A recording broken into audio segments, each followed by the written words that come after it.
Somewhere out there you're gonna meet your end. Taking the low road out. Where's the unity they speak? Where is the brotherhood they preach? We're at Jade and Val's apartment complex. You're gonna see them for the first time in about a year. Taking the low road out.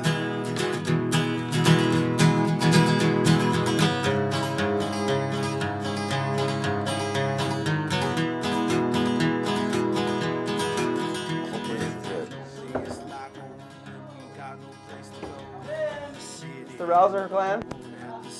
Holy crap, I could tell how dirty it was in here. Look. What's up, man? Shake. This is clean? Is that what you do? Is that your art, your artwork? You did all that?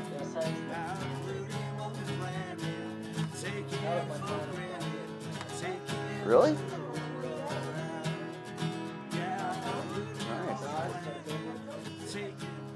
Nice.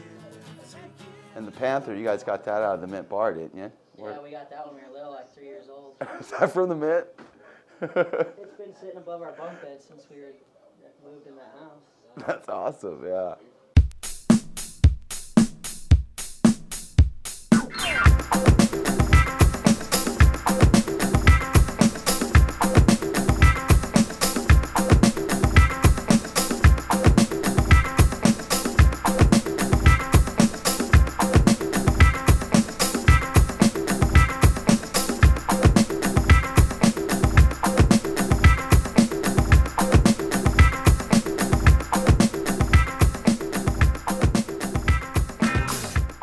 Here with Erkin Tazimetov, assistant head coach for the Utah Valley Wolverines.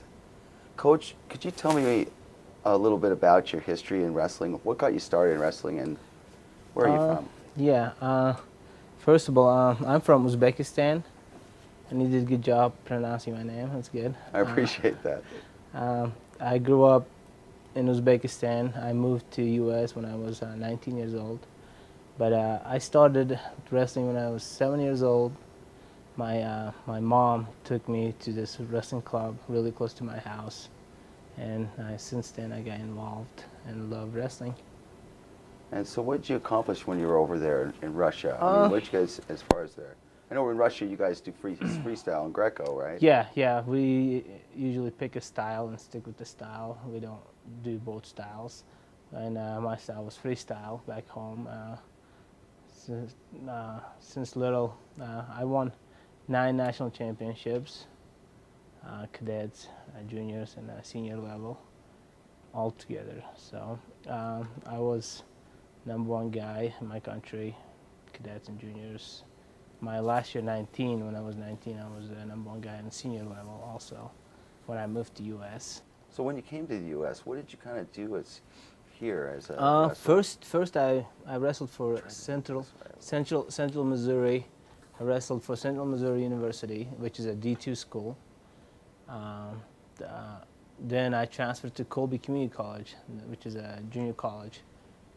Then after that, I got recruited by Cody Sanderson, who was a coach here at the time, and ended up staying here. And Coach Williams hired me as an assistant coach. So when you came here, you were wrestling for the club, or? Yeah, for the university, for the colleges. Yes, I was. Uh-huh. I was my first year. I wrestled for Central Missouri, and second year Colby Community College. Then I transferred to here. And so you graduated wrestling here. Yeah, I got my degree here. I wrestled for them 2 years for Utah Valley.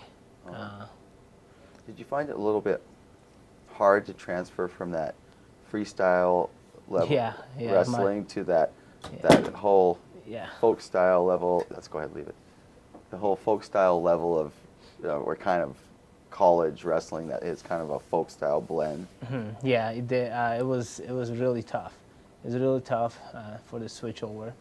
I got called so many locking hands. I got called so many stall calls on bottom.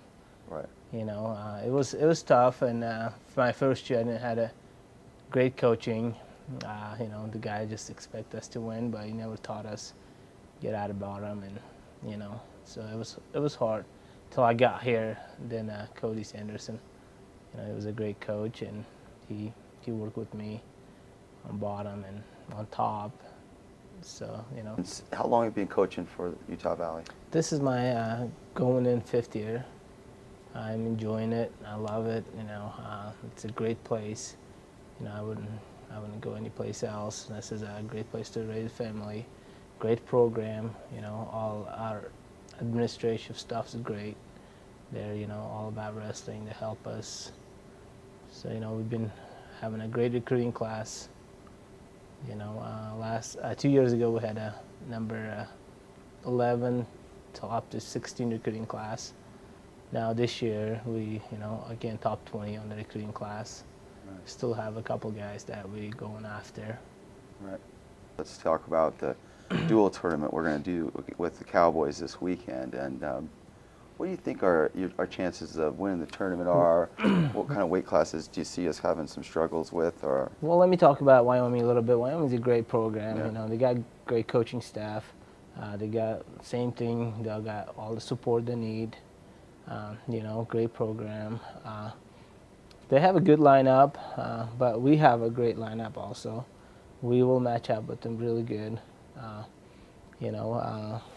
think we're gonna end up winning the duel. It will be close. It'll be close, but on the paper, they have the edge, but it's really close. But I think we'll pull it off. It's at our house, Yeah. We should have a packed house, and our guys should wrestle real well. We should be able to win that duel. Nice. We're here with assistant coach Justin Reese for the Utah Valley University Wolverines. We're here to find out what got him here and why he's into wrestling. So, Coach, why don't you tell us what got you started in wrestling? I got into wrestling because I had a couple friends that started wrestling when I was younger, and also my older brother did. I wanted to start. I was 7th grade, I remember, in junior high, and my friends had already gone out for the wrestling team, and my brother actually went out for the wrestling team that year too, and my mom, she didn't like the sport that much. She was like worried because oh, they're trying to tear each other's heads off and stuff. So I didn't wrestle that first year when everybody else was. Right. So my 8th grade year, I was like, you know what, I'm gonna wrestle. So I just did it anyway, even though my mom wasn't a big fan of it. I was just like, well, I'm doing it. Right. And so then I started wrestling at Eisenhower Junior High, and then I tried a lot of sports when I was younger, and I sucked at all of them. I wasn't good at basketball, volleyball, soccer, a lot of stuff. But when I started wrestling, for some reason, I just kind of had a knack for it, and I liked the individuality of it, where I could work hard and get better. And so, then I ended up going to Taylorsville High School, which is They're in Salt Lake City. Yeah, it's just outside of Salt Lake City. So I wrestled there, and my freshman year I placed in state. Then I won state titles the next 3 years of my high school career. And I was able to do well enough to get a scholarship, go wrestle at the University of Nebraska, and then had an international career. But it all started just wrestling right there at Eisenhower Junior High, just because some friends did, and because my brother, I always wanted to be like my older brother growing up, and so when he got into it, I was like, well, yeah, I'm doing this. It ended up in a lot of holes in the wall and a lot of scuffed knees and broken items in the house. I bet. After high school, I went to University of Nebraska, and I redshirted my first year there. So I was there for a year, redshirted, and then I decided I wanted to go on a 2-year mission for my church. Mm-hmm. So I left for 2 years, came back, and then I wrestled for University of Nebraska again my freshman and sophomore year. I was an All-American both those years. And then I was planning on just taking an Olympic redshirt year, so I moved to Colorado Springs. I was planning on just being there for a year and then moving back to Nebraska, finishing school and everything. But after I got into international circuit, I decided just to keep wrestling internationally. So after I moved out to Colorado, I just stayed there and started the international circuit, started wrestling internationally, and didn't finish my senior year at Nebraska. Well, so what do you expect and hope for the team? I mean, how did you come about coming to Utah Valley? Well, being from the state and growing up here in Utah, when there's an opportunity to come back here, I wanted to come kind of get back to the wrestling community of Utah. And so that was the biggest draw. My parents still live up in Taylorsville. I got an older brother that lives there still, the one that helped get me into wrestling. So I think that's part of it. You know, I got other friends that live here that I grew up with and I hadn't seen for a long time. So I think that was part of it, to be close to family, and I'd be able to give back to the wrestling community in Utah. Did Coach Williams come and just ask you, invite you over? Well, I wrestled for him in the same club. Like, he was my club coach in high school. So I wrestled for him, and he told me about the job opening and asked if I was interested, and I told him I was. So that's how I ended up out here in Orem. Great. What do you see for your goals as a team, and what have you, as a coach, trying to bring to this team? I mean, goals as a team, I'd like to see, I think as a coach, I'd like to see everybody wrestle to their potential. I think we've got a lot of talented kids, a lot of hard-working kids, and I think if they can put everything together, I think they'd be successful. But, you know, I want to coach kids and help them to be able to, like shorten that learning curve that I had when I was in college, and I want to help them to be able to get better, help them to be better than I ever was. So that's my goal for them, is just to help each individual get the most out of their wrestling career, and I realize not everybody's going to get to the same level of wrestling, but I would like to see all of them be able to at least reach their potential for whatever their athletic ability may or may not be. I'd like them just to give everything they can throughout their career, and then just be able to look back and be at peace with it because they knew that they gave everything that they had. Nice. I appreciate it, Coach. Yeah. Thanks a lot. Yeah, thank you. We're really glad to be here and highlighting your guys' program. And I actually wanted to talk to you. That's right. The mottos.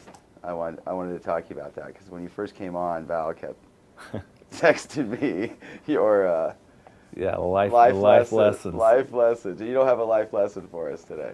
I liked what he said. If it was a math problem, if you don't work hard, you will suck. Oh, equals you will suck. yeah, it was that one day. I think it was one of the first ones. I was like, if you don't train, you'll suck. You know. So, yeah, you got to put the time in. You got to put the hard work in. I mean, it's not, you're not going to have medals just raining out of the sky. You got to go out and earn them. And that's the thing. I think that when I interviewed Dan Gable, that's what he said. It's, you step up from high school, you step up from college, you step up when you get to the world level, and if you don't, then you kind of get left behind. So. Yeah, that's true. Well, great. Thanks a lot, Coach. Yeah, thank you. Appreciate your time. Put your butt under, kind of widen your knees, and just kind of go more loose here. Hands going to go to the outside. Right when the guy's going chop, only just go here. Just go there. And then go from there and work back to balance and then work your stand-up. Okay? If you're better off trying to counter that hip, you can try that. But we need to loosen up here. We're trying to fight things with everybody and getting beat. Giving up risk. And fighting that rather than just look at it. Just look at it. Here, loosen that up, and then when you're ready to go, then explode. Okay? Just put that root up, root that top. Top guy, I want you to chop them to the mat. Widen your arms enough that you have room to be able to do that and still be balanced. Ready? Go. Finish it to your feet. We're here with Coach Greg Williams of the Utah Valley University Wolverines. Coach, could you tell us how you got started into wrestling? Well, when I was little, I was competitive with everything I did, and so if I saw somebody doing something, I wanted to try it. And I had an older brother who was 3 years older than me, and he started doing it. I was 4, so my dad said I was too young. Waited till I was 5, and jumped right in and fell in love with it right away and had success with it right away. And so I did that for quite a while, and actually had to take a break for a few years because I used to try to do it with people at school. So in other words, I'd get in a lot of fights when I was little. So my parents thought maybe I ought to stay away from it for a while, and got into it again in junior high. Asked them if it'd be all right if I started up, and picked up where I left off. It's just such a great sport. I mean, it's just one-on-one, and the challenges that it presented. I had to kind of start to learn how to lose weight and learn the other disciplines when I was in junior high, and then got to high school, and it was a different level, and I started here and had to work my way up, and was able to have some success early on, and continued to do. I think by the end of my sophomore year, I realized it's something that I was pretty good at. Where did you go to high school at? I'm in California, in San Diego. It was a private school. It's called University High School. It doesn't even exist anymore. Right. They dropped wrestling a year later after my senior year. But I had my freshman year, we had a coach that wasn't in the school system, and he was a good coach and really good club coach, really good with little kids, and I actually helped him coach that year and learned a lot by just working with youth and having him have me help teach some things. And you learn a lot when you're teaching. You actually learn purpose, the purpose of the technique better.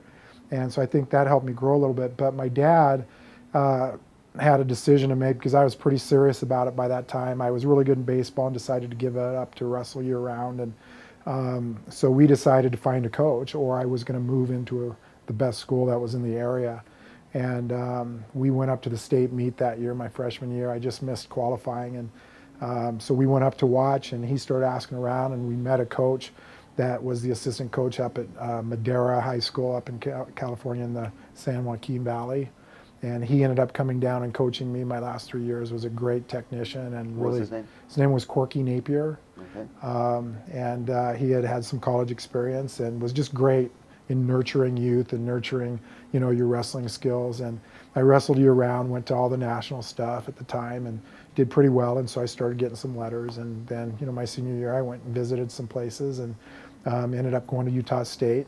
And it was interesting because I had some schools that were pretty reputable. Most of the schools were writing me. I was ranked anywhere from 1 to 3, depending on what magazine or poll it was.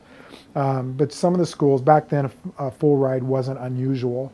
Right. And most of the schools were offering full rides, and there were a couple like Iowa and Arizona State, a couple that offered a little bit less than full. And so I wanted to go somewhere where it was fully paid. And I narrowed it down to Arizona State, and Berkeley dropped. They actually had their coach I liked because he was big in Greco also, which I liked. Oregon State and Utah State. And I just really liked the team there. The coach was, real personable and stuff. And I made some sacrifices by going there because they didn't wrestle year round. They didn't have the funding, and so it kind of hurt my international style. But I was able to work hard and reach my goal to be an All-American. And my last couple years of college, I had been approached by some parents, and they wanted me to coach their little kids club. So my coach was okay with that as long as it didn't interfere with my wrestling. And so I started coaching club at the time. So when I graduated, the job actually opened up at the high school that was right by there. And so I started coaching high school right away when I got done. And I loved coaching. But got out of the teaching field after about 7 years and did some private work, make a little more funds. I got married and was ready to start a family. So I started coaching a private club. Started working with kids like Justin Reese, who's one of my assistants now, and Ben Kerr, who's our first All-American here. And yeah, we just talked with Ben, interviewed him not too long ago. Josh Wilson, who's right now our one guy who went to nationals last year. He's from our club. So when I got the job here, when I applied here and took the job, a lot of our first good kids were kids I was coaching in club. We had started that club to try to get kids to the college level because we were losing college wrestling. We had lost all of them actually, in 1999, 2000, they dropped BYUs. So we had no longer had a program in the state. So it became even that much more important that we were nurturing, that talent and trying to get these kids out to the colleges. So you answered an ad. Is that what happened here? How did you kind of get the call about this job? Well, being available, they're going to wrestle in Utah Valley. Right. Well, I was part of the foundation, Amateur Wrestling Foundation, that we raised money to try to save BYU.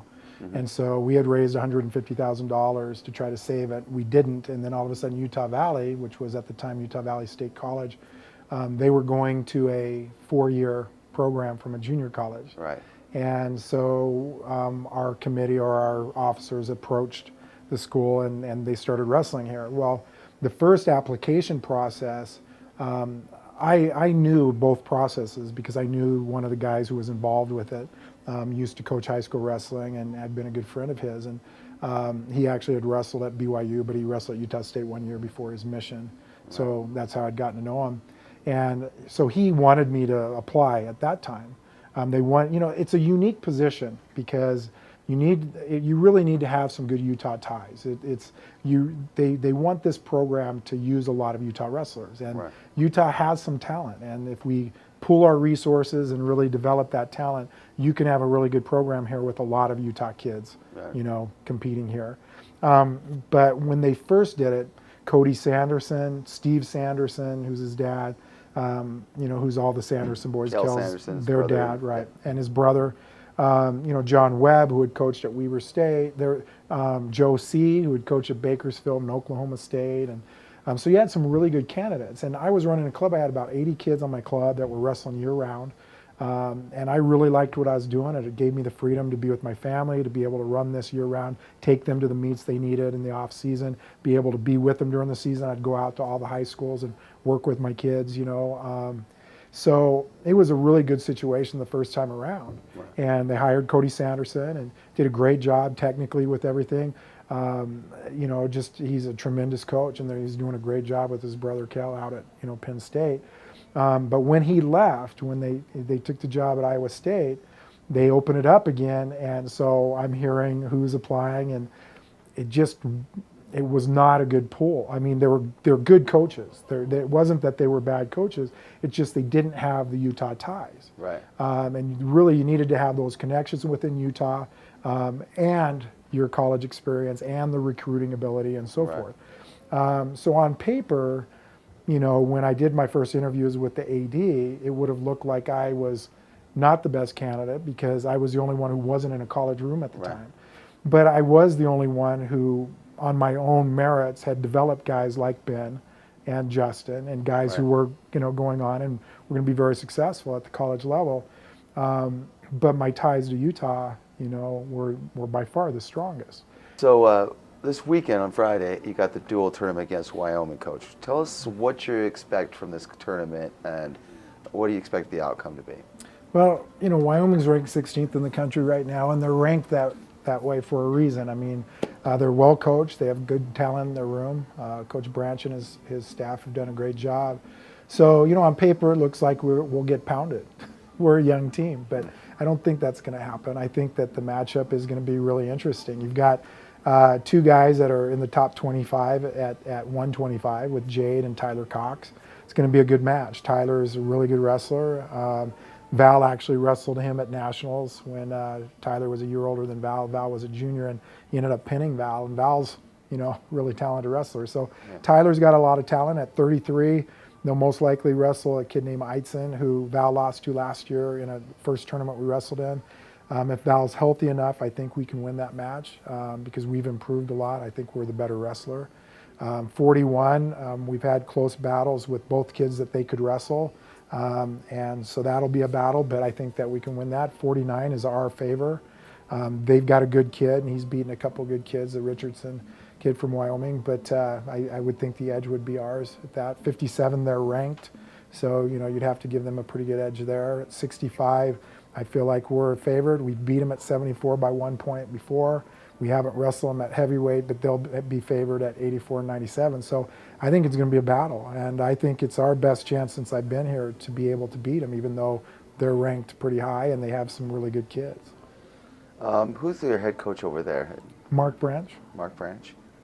The Utah guys over the Utah coaching staff over there has kind of gone up and down. It's had, you know, there's a few people coming in and out.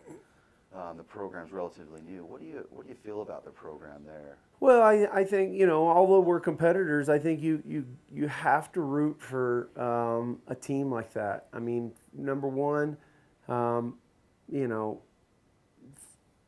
I'm thankful as a wrestling guy, as a wrestling supporter, as a wrestling fan, as a person that is employed as a wrestling employee. I'm thankful that their administration took the steps to add that program. And I remember when they added that program so many years ago, and they had the 5 or 7 year probation period where they couldn't compete postseason, which I just thought was completely ridiculous. Why would we punish a team for trying to do something to help the sport? And that's what it was. It was a punishment. And for them to hold out and just keep trying to build that program. And I thought, how impossible is it to recruit kids? Come wrestle for us. By the way, you can't wrestle postseason. You won't have a chance to go to the NCAA tournament. I just thought it was unfair. And you know, so I have a lot of respect for what they did to get to where they are. But more impressive is doing that from scratch having that against them and being instantly competitive. And that's what they've done. As soon as they could compete, I mean, it took them, a year or two to get an All-American by the time they were able to compete. I mean, it's just unbelievable to have their first All-American in their program's history. And not only that, they've had some huge wins in just a short frame of time. And I have tremendous respect for Coach Williams and what he's done with that program. He's recruiting some great kids there. He's got a lot of talent, and he's built that program into a contender. I mean, they're a very solid program already.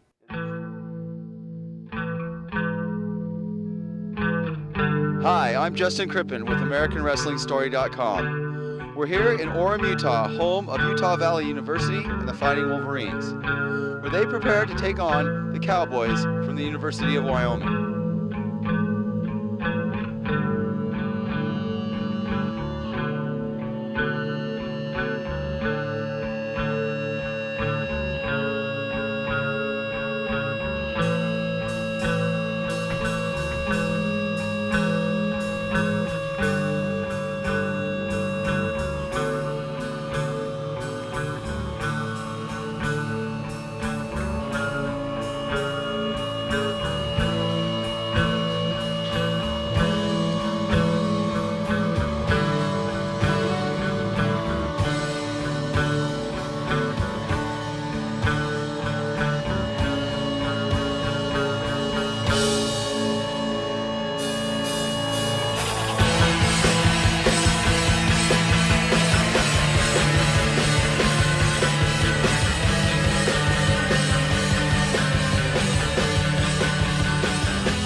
Welcome. Here we are going to Gold Green here tonight. Second win with me this evening is Val Rouser. How you doing? Not that kid who wrestled there. Which I can't. Xander and I wrestled both. At 141 pounds, Wyoming is sitting 2 out. We'll know match time. What was Xander just out for a while? Now he's on the varsity squad, or? I don't know. I know A he's junior or senior, McKay Ford. And wrestling for Utah Valley, Mr. Avery Gardner. Avery. At 149, wrestling for Wyoming, please welcome Landon Richardson. I wish we could get that big kid now. His opponent, senior Josh Wilson. 157 from Wyoming. I talked to him about trying to find out some different things we can maybe supplement so we can start doing. But it sounds like the one thing I thought might be good is high-end, so the doctor didn't want him to do it. Because there's a place that offers like this big cartilage shop, has all the different meats in it. That whenever I've gotten sick, I go get that. It kind of comes with like consistent. It's kind of get over that. I thought maybe that might be good for him on like maybe weekly basis or something like that. Something that maybe Wrestling for Utah Valley, Mr. Monty Smallhouse. Here, honey. Bring it up. Hello. Hey, you're on microphone. 16 Wyoming puts on the mat at 184, Shane Woods. And his opponent, from Utah Valley, Derek Thomas. He said your phone's off. 197 from Wyoming, Alfonso Hernandez. His opponent from Utah Valley, That's the guy that schooled Dave down there in Laramie, right? and the big man from Wyoming, please welcome Leland Pfeiffer. His opponent for Utah Valley, Adam Finger. Let's go Fagger, come on. Adam's a true heavyweight. Take the streets forward, fans welcome Christopher from La Quinta Inn. Hello. And sweeps to the center mat to toss the disc. As he comes, La Quinta Inn and Sweets is a proud sponsor of Utah Valley Athletics and a major contributor to the success of our Utah Valley athletic teams. Here's toss for choice for the matches. Utah Valley will be green tonight as home. There's the toss. Utah Valley has choice. Odd matches. Thanks to Christopher from La Quinta Inn and for all the support they provide. Remember, top rated at La Quinta Hotel provide quality accommodations for business. First up for Utah Valley tonight is Josh Wilson. I believe last year he was a NCAA qualifier. For more information.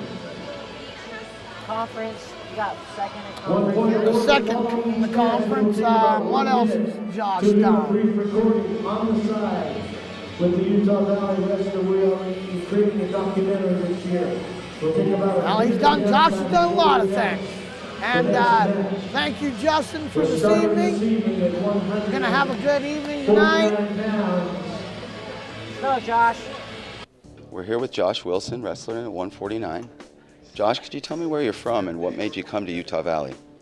I'm from Morgan, Utah, just up north of Utah, and I decided to come to Utah Valley because I saw that it was an up-and-coming wrestling program, and it was close to home where I was able to still be with my family, but I was able to also get away and get the college experience. What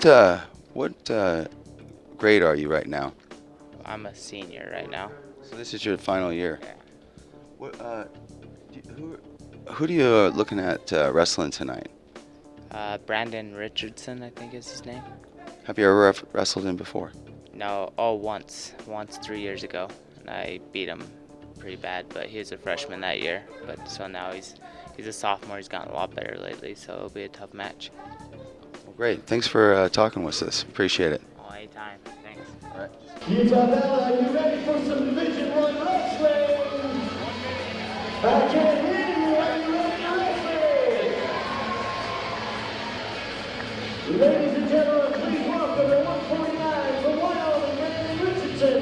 Put your hands together for our senior captain, Mr. Josh Wilson. There we go. We need a big win on Josh to start this duel off this evening. Fire starter right here. Oh, Justin! There's a nice shot there, though. Josh is pretty hard to take down. Hopefully he can defend There this. it is, right there. This off. Right There the it is. corner. Oh, he's got the cradle locked up, looks like. Oh, and they scored the two off the takedown.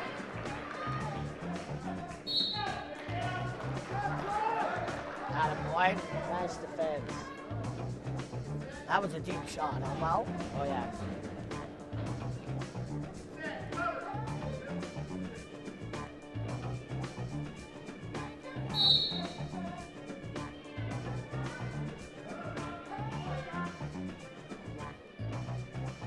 Josh is a strong man.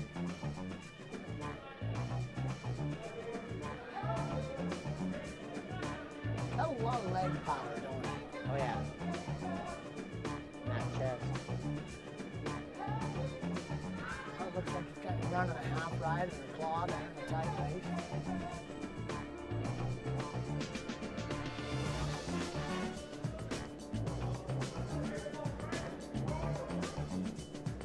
We're in at about 156 in the match.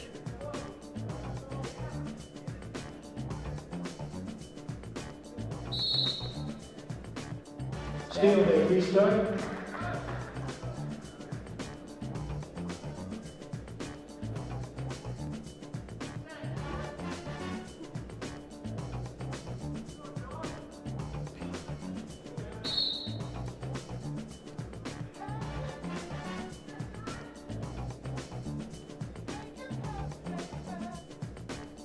Josh recently did place out the Netherlands too, correct? Yeah, 8th. 8th place out there? Yep. Looks like it's working for Bar.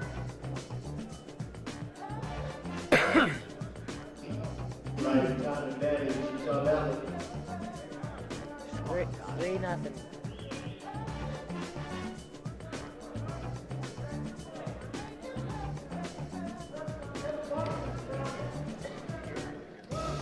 This next match should be pretty good.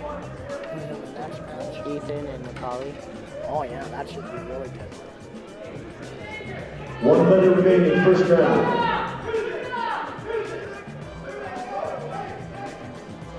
Getting high. Uh-oh. Uh-oh. Hang on, don't go, Josh.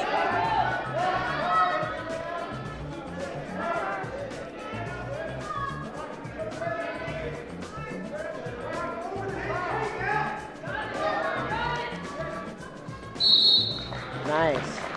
Still ready to start, second round. There, 35 seconds 35 left in the seconds first remaining, period. first round. With riding time.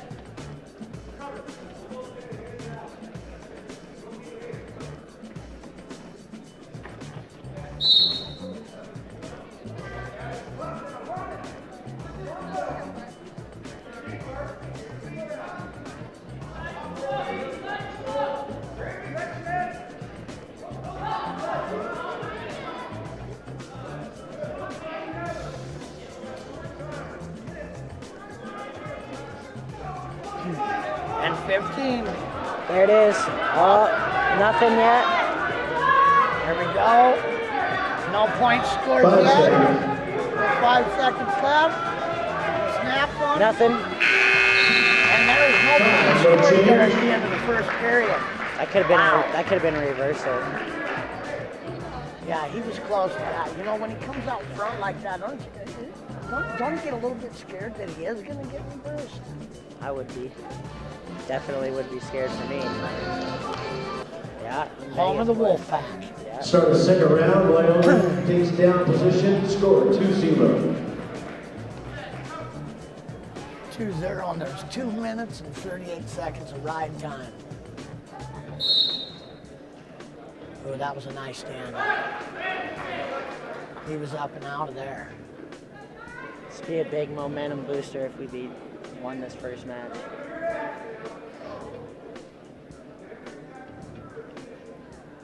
Well, and that could be huge for you guys because your bigger guys have some real worthy opponents this evening. Yes. Yes. Ooh.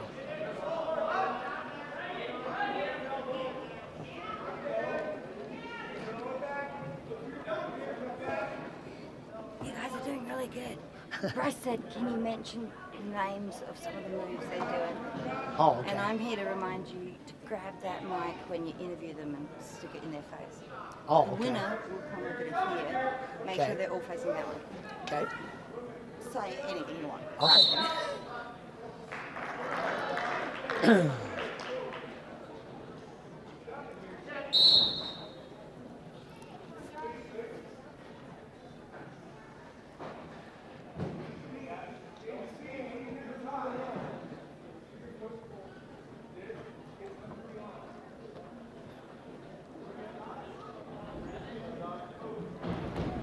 And there was a nice single once again, in deep on that.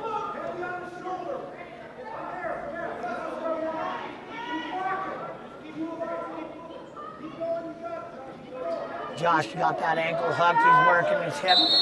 Oh. He was going to score there, it looked like.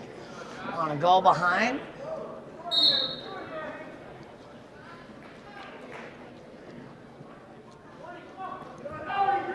Oh.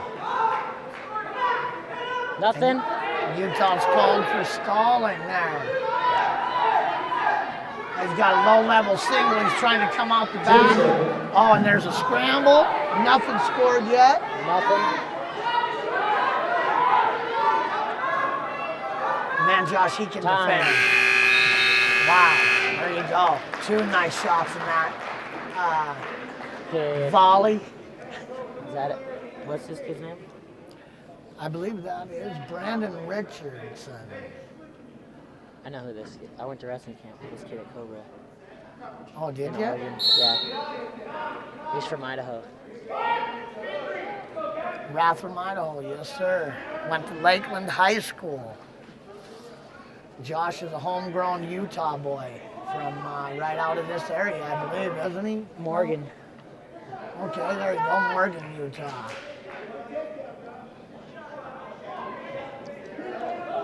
There you go. Oh, Josh finally takes a shot, reaches for it a little bit. Stretched it out.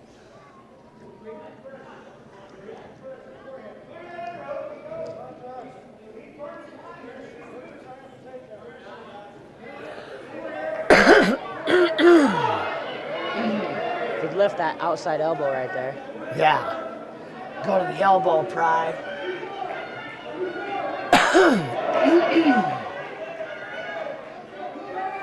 I just kind of stretches him out and flattens him out. And nothing scored. 59 seconds remaining, third round. Josh is up 3-1. 2 minutes and 45 seconds of ride time. Well, there he comes in, tries his half-assed high crotch, I guess I'd call it.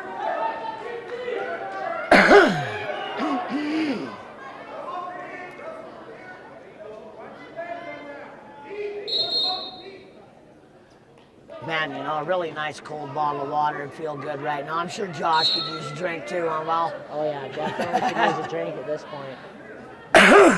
Oh, a little super duck, and there's 1 point scored.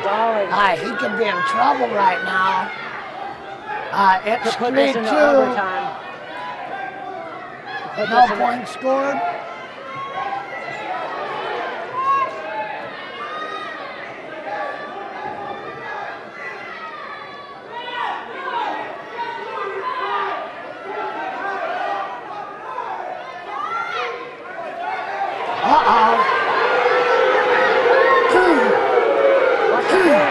And there's 2 takedowns at the end of the period. That's to tie it up. That's overtime. That puts this match into overtime with the ride time that Josh had. Josh is really going to have to step it up now and take some chances and get a good shot in. He's already called for stalling once. Wow, an exciting match. That was a great effort by the Wyoming wrestler. Josh has got to go. Here we go. He's gonna have to get something together. Oh, there's a failed attempt at a double leg.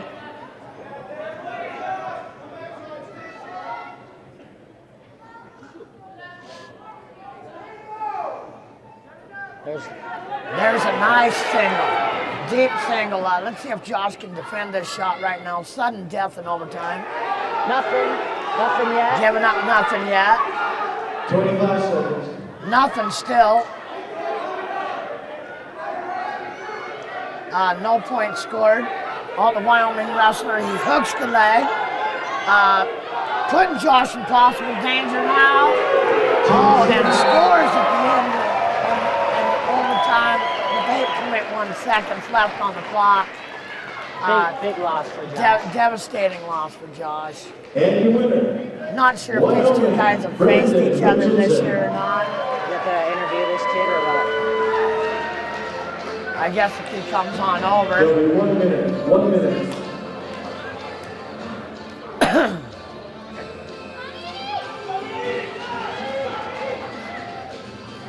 Fans, it's time for the frisbee toss. Get on your feet, make some noise. Brandon, great effort. That was an awesome effort at the end of the match.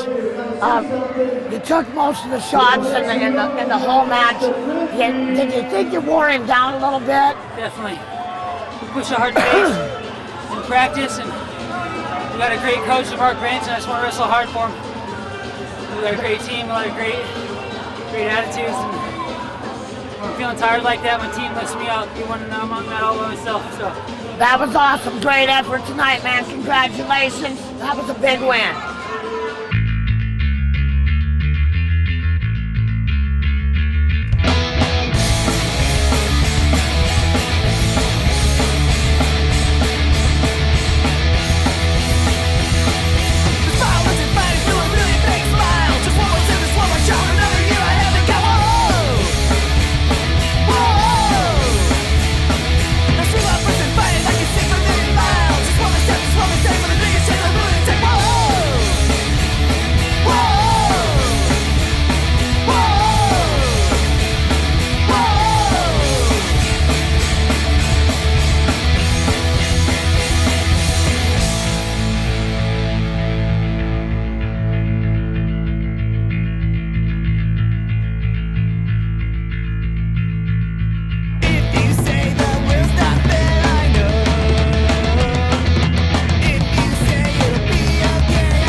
McCully, I watched him wrestle a little bit when he was young at some kids tournaments. Always was a pretty tough kid. Seemed like he really came on the last year or so. You know, like I said, most of the Wyoming guys I don't know much about. This is a great Now he's wrestling Ethan, right? Is that correct? Yeah, this is Ethan Smith. Ethan Smith is actually local from here. He's actually from the whereabouts of Kel Sandersonville. Oh, okay. Up in Heber, which is just up the road. That's where we were tonight. Yeah, just over at the kids tournament for sure. Yep. Oh man, that was a nice smack to the head there, wasn't it? Oh yeah. Switches off to a double. Ethan's tough. Ethan is a transfer from Purdue University, where he wrestled, and he transferred from Purdue after his mission. Oh, okay. To come to Utah Valley University. So he did 1 year there then? 54 seconds remaining first round. Yep. Yeah, he did 1 year there, and after his LDS mission for 2 years, decided to kind of come back home, which is great because he's one of the first Wasatch boys to come to Utah while we've been able to go to nationals. Oh, okay. So as soon as that opened up, because of course the Sanderson boys, they all moved on to other schools. None of them wrestled here in Utah, right? No, none of them wrestled here, but Cody Sanderson, who is now one of the coaches at Penn State, was the head coach here at Utah Valley University. Oh, okay. Now, did he coach you then? No, It was before my time. I came when Greg Williams took the job, but Cody had a strong start here. They had some great kids. And that was where they had D2 school there. Yeah, that was back when, they weren't even eligible. They couldn't even go to nationals. Oh, okay. So that was during their probation time. Perfect. Well, it's always nice to have the hometown boys, you know, giving back and support, you know, coming back home. And I know if I had a college up there in Townsend, I'd love to have my kids come wrestle. Oh my gosh. When I got the opportunity to go from Oklahoma to Utah, I took it. Yeah. You know, to have people that you know, love, and trust be right there by your side, Matt's side, pretty much. You bet. It's a golden opportunity. It means a big difference to have that support at home. Oh yeah. You know, it really does. Yeah, and I think that's why Mr. Smith here, Ethan, decided to do the same. I mean, if you just look in the crowd, there's yellow and black everywhere that have transferred over to green and black, you know, from Wasatch Bees or Wasatch Wasps to the to Utah Valley Wolverines. Man, that kid is he gets away real quick. One thing that the Cowboys do pride themselves on is the elevation that they train at.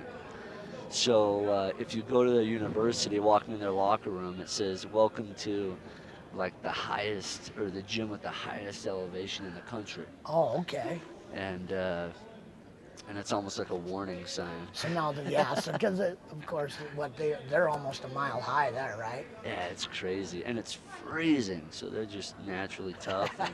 Well, they are Cowboys. Yeah, you're exactly right. But I mean, Ethan is no stranger to Oh man, success. that was a great scramble. You know, I watched McCully in Laramie, and then I watched him down at Vegas also this year. Looked pretty tough. Yeah, I mean, just pulling out matches that, you know, he wouldn't think that he should win. Oh, yeah. Real surprising. He's on his knees a lot like that. Some of them guys, the way that they can take that shot off their knees, I can never figure out how they really get that speed off that. But. Yeah. I mean, Jordan Burroughs, Olympic champion right now from the U.S., he's super good at that. Yeah, I've noticed the more that has proven to be successful, a lot of people have followed picked that. all that up. Yeah. Just like he's doing now. Well, and you know, it makes sense. It's hard to take a guy down when he's already down. Right. You know, but I've noticed in a lot of the college matches that I've watched, the guys with the real long arms, you know, I mean, they predominantly seem to be the better guys. I mean, you know, when you wrestled, of course, when you faced them guys with them longer arms like that, was that more of a challenge for you? Oh yeah, I personally, just being short and stocky, I hated wrestling guys with more leverage than me, and it wasn't hard to find that. Yeah. I mean, Jade's kind of the same way. Your boy, yeah. You got 2 studs on this team yourself. Just, you know, your boys that are here. For that, I was so grateful personally to have your boys down here. Oh man, yeah, we were really happy to come to this area. You know, it's a lot like home. We got the mountains and, you know, fishing and whatnot. So that made a huge difference for us, and it's close to home. Oh yeah. You know? Oh yeah.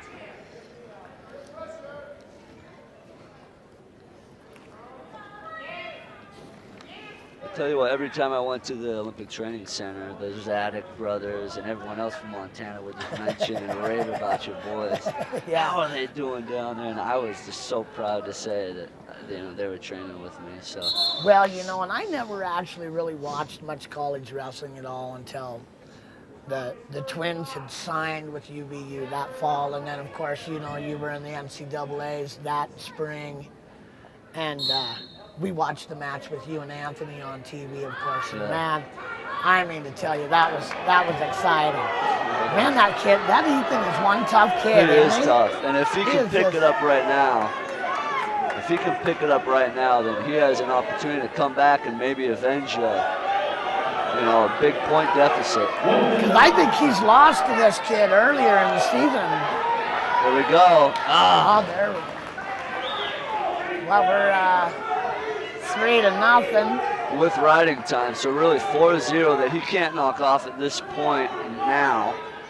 So Ethan's got to get some big points coming up. You know, and he could pull into this match real easy with one takedown, you know, and maybe a tilt or something. Yep, that's what he'll need, 4 points to come back. It's hard for me to sit here and not cheer. Yeah, I know. I was kind of doing the same thing when Josh was wrestling there previous. It's a great match. Oh, man, tries a super duck.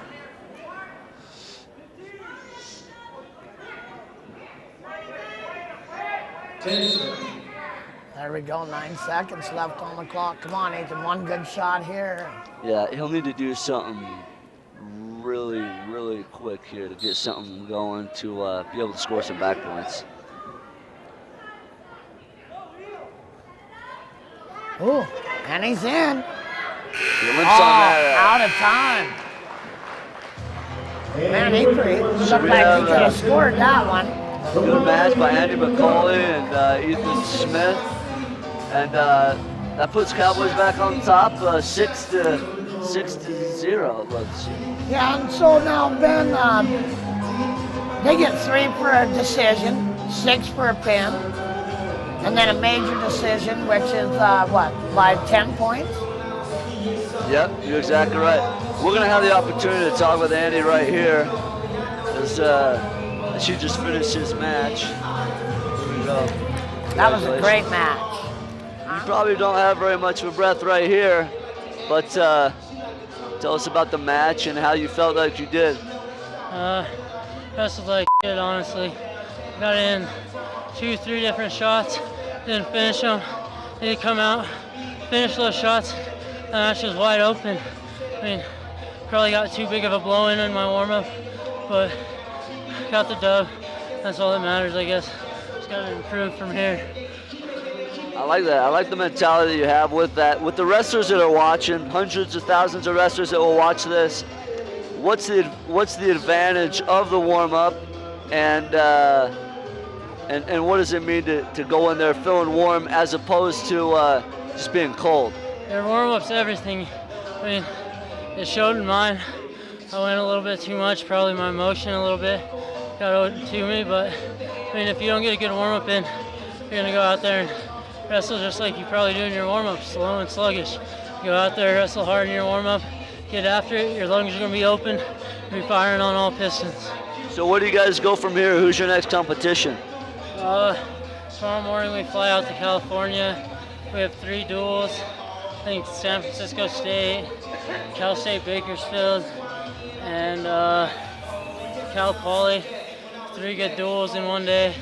Should be pretty good.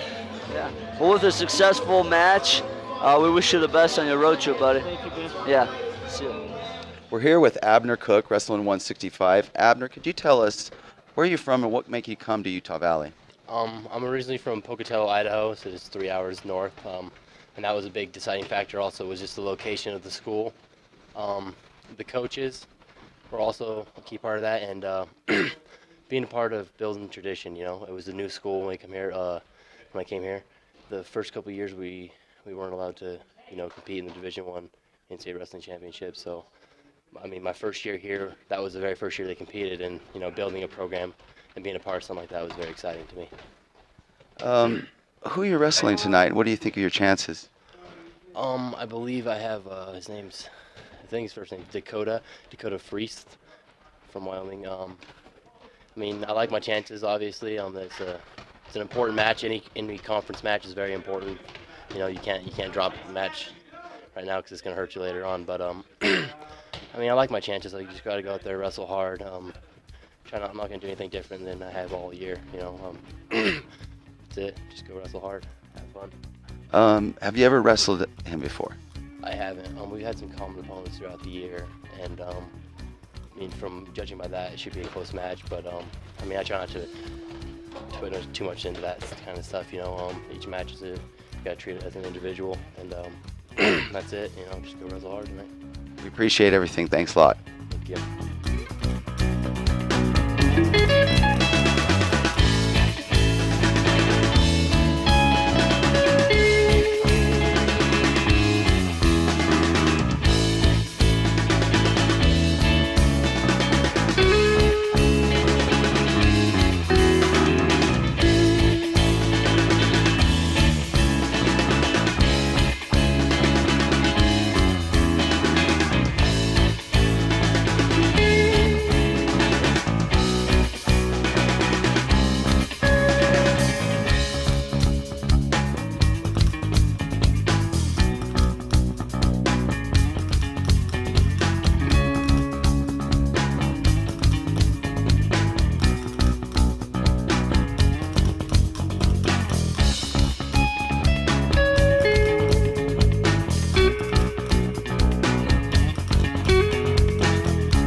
There we go. That was a nice scramble there.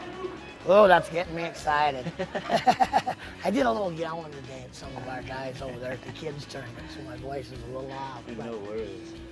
I talked with the executive director of Utah, USA Wrestling Utah today, and he said as he was looking down the roster of both teams that obviously the Cowboys are ranked ahead of Utah Valley. They're ranked in the top 20. And they're ranked 16 actually in the country, which is a huge improvement. Their coach Mark Branch from Oklahoma State has a phenomenal track record, and and he's brought just such a fantastic coaching staff with him, which are a lot of them from Oklahoma State. But as he was brought looking, them guys with him. Yeah, I mean you got Chris Pendleton right over there, who's just a phenomenal wrestler. Just awesome wrestlers, and the guys from Wyoming are sticking around. But as he was looking down the roster, a lot of our own guys, our Cowboys have some horses, but a lot of the Utah Valley guys are ranked higher than the Cowboys are in our conference. Oh, okay. So online they had ranked, they had put that Utah Valley could win 6 of the 10 matches, which could put Utah Valley in a winning spot. But as we see already, it doesn't matter what it says on paper. You gotta be able to put it, put them points on the board for sure. You're exactly right. You know, and it seems like the Cowboys, you know, and them upper weights, they have some great guys. You know, I mean, and then their lower weight guys are tough too. You know, and this will be these matches here too are big matches for the seeding going into that conference tournament, right? No, you're exactly right. And you know what? My coaches always told me this. They're like, man, you're going to see these guys a lot. I mean, I would battle against Michael Martinez, who was a multiple-time NCAA qualifier, ranked in the top 10 numerous times in the country. And he said, you got to put in their mind that they never want to wrestle you again. Because you will wrestle them again. You know? Yeah. You know, I had a high school coach that told me the same thing when I was young. You know, and Cook is doing a great job in this match so far. Yeah. He's a tough kid. He's from Idaho. Let's give you a little bit of background with him. He's from Pocatello, Idaho, wrestled at Pocatello High School. And, I mean, he's been around Utah Valley for a little bit, but like we talked about before, is coming off injuries. But this year, the coaches are saying that he's just feeling super strong and confident. Well, he definitely looks it. You know, now was he, he's always been in school enrolled in at Utah Valley though? Yeah. He's not a transfer or nothing. No, straight from high school, came straight here, which is, I mean, that's usually what you like. You could be raised in the program. Sure. But you know, you made a great point earlier. You said Wyoming had a lot of great upper weights. There's so much that comes from, I think, the coaches. I mean, you got Chris Pendleton, you got Mark Branch, who are both upper weights, and they're huge recruiting tactics. But now Utah Valley having Justin Reese as one of their coaches, huge opportunity. And I bet, I guarantee in the next couple years, the heavyweights that will come into Utah Valley, as we already see, are solid, and they're going to raise the level of talent here on the team. I think that too. You know, you look at all the programs. You know, I mean, even like with the Iowa program, say for instance the Hawkeyes. You know, they got Tom Brands and Mike Zadikin was in the room. You know, Mike left here recently, but their smaller guys seem to be predominantly better than the bigger guys. Right. You know, and so when you look at with Utah now, you get Ruiz in there, like you say, Fager has improved because of that. You know, because now he's got a great partner. Right. He got someone to beat him. He's got an older brother. Exactly. Beat me up a little bit, you know. Yeah, you're exactly right. It was kind of one advantage, you know, the Twins always had. You know, we never had to look far for a partner. It was all day, every day. They were in the same room. Probably slept in the same bed a lot, huh? Oh, yeah. It's brawled, all grown up. They ripped a few doors off the house, and I'd never put no doors back on there. So no, you don't need a door. Oh, that's great. Oh, man, he's super quick, too. Yeah, this is a great matchup. Why don't you tell us a little bit about Dakota? Yeah, Dakota, he's an Iowa boy, of course. Went to Adel DeSoto Minburn High School. What else has he been doing? He's a red shirt. Had a red shirt his first year, of course. Had a 23-6 overall record, including 8-1 against WWC. That's a great record as an opening kid. Oh, that was a nice shot out of bounds. The thing I love seeing about these athletes is they just keep going, and even if they're on the edge, they're attacking. Oh, man, I tell you what, he wants. Great shot. There we go. Whoa! Great spot. Oh, that was an awesome counter. I thought maybe he was going to catch him there. Oh, and we got some blood. That was sweet. Wow. Man, Dakota, you know, I mean, he's really looking to finish strong here. Oh, yeah. You know, he wants that win. Here, we get the win. We get an escape, we get the win. There we go. We got the lead. He's back in. Abner may be going for the same move. He's got to defend here it comes. The Cowboy, you know, he's got to know that that's coming. Oh my God, putting him to his back. Come on, let's go for it. Short time. That's back points. A fall here would mean the difference. Nice. Oh. Great finish. Great finish by Abner. You know, you gotta hand it to the Cowboys, though. The guy never did quit. We're gonna be able to talk with Abner right away. Abner, look right here. The camera's over across the way. Congratulations on the win, buddy. How'd you feel? Felt good. Get back on track. Had a bad Midland tournament. Just wanted to win tonight. Looking to progress from here. Gotta keep looking forward. This is a big year for you. You've been riddled with some injuries in the past, but you're looking to come back. You look strong. You look quick. You look intense. You look like your focus is back in check. I mean, what's the difference between last year and this year, and how you're wrestling? Just focus. You know, I got something to work for now. I'm not injured. I got matches, see where I'm at. I'm not there yet, but that's all right. You know, I don't have to be there till the end of February and the beginning of March. So that's when I want it. Right, it's time to peak, and you're going to be ready for that. We were just in a national tournament tonight with a bunch of youth. All of Idaho is behind you. All of Idaho is behind you. Everyone wishes you the best of luck. You just put Utah back on the board. This is big time. You just put Utah in a chance, in a shooting opportunity to get this match back on track. With Monty back on and people leading the way behind you, how do you think we will fare in the rest of the matches here? Monty's going to get us on back on track right here. Hopefully he's beat this kid before. He's going to do it again right here. We're going to be tied.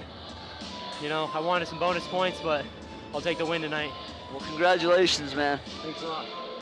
I'm here with Monty Schmalhaus at 174. Monty, could you tell us why you came to Utah Valley and where are you from?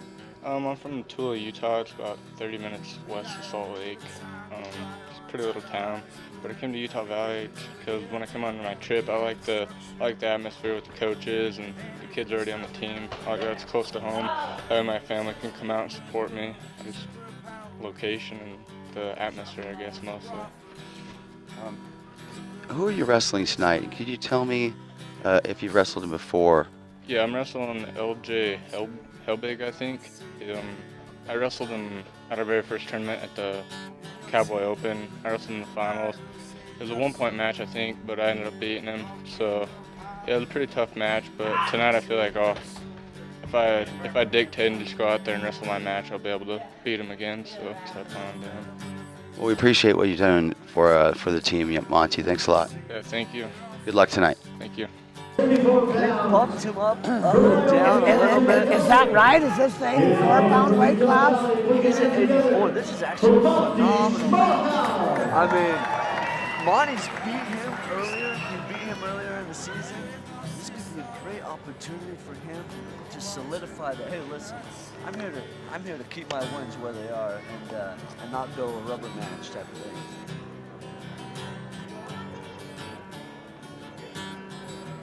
A little bit about Monty. He's a local boy. He's from Tooele.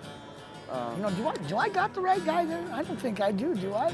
Oh, we're at 174. What are we looking for here?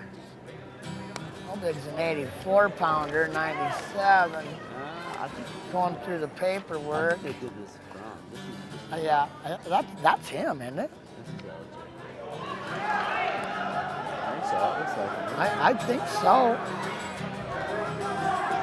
I mean, it says here, you know, that he was a heavyweight of 12 and 13 duels at one point.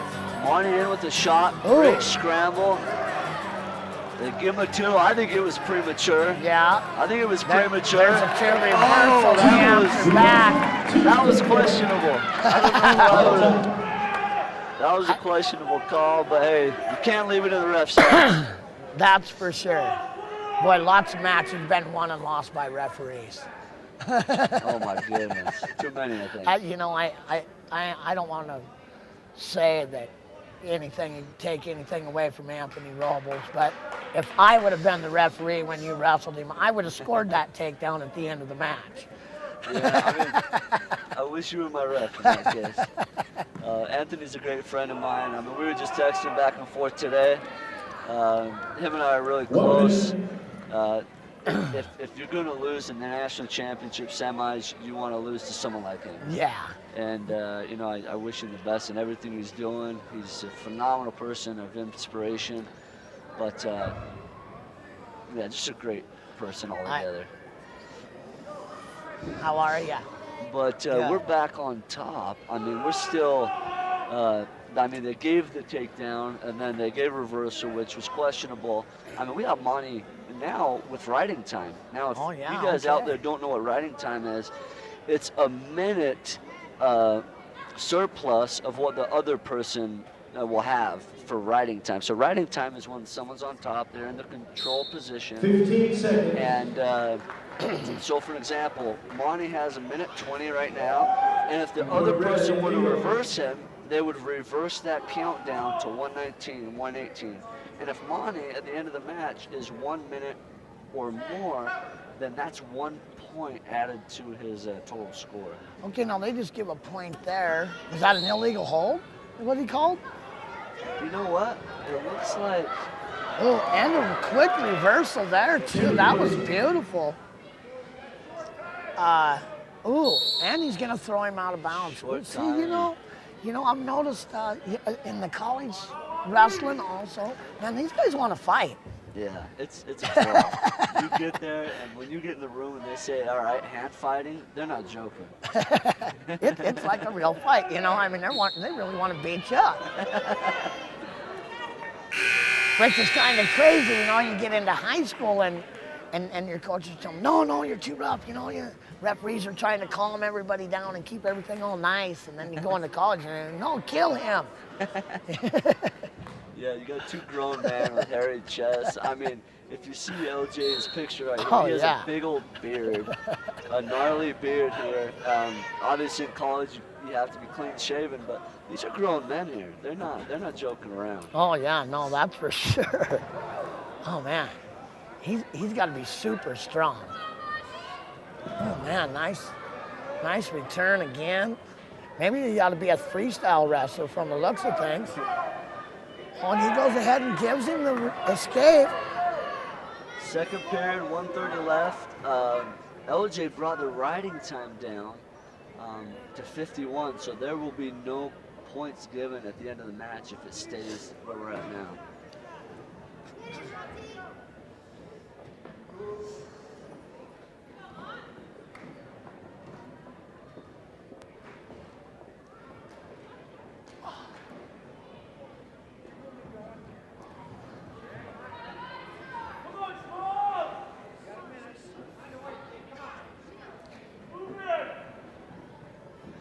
About 50 seconds left. Monty Smallhouse from Utah Valley will be needing to pick it up and score as we go out of bounds. Utah Valley 3, Wyoming 5, and the team score is 6 for Wyoming and 3 for Utah Valley.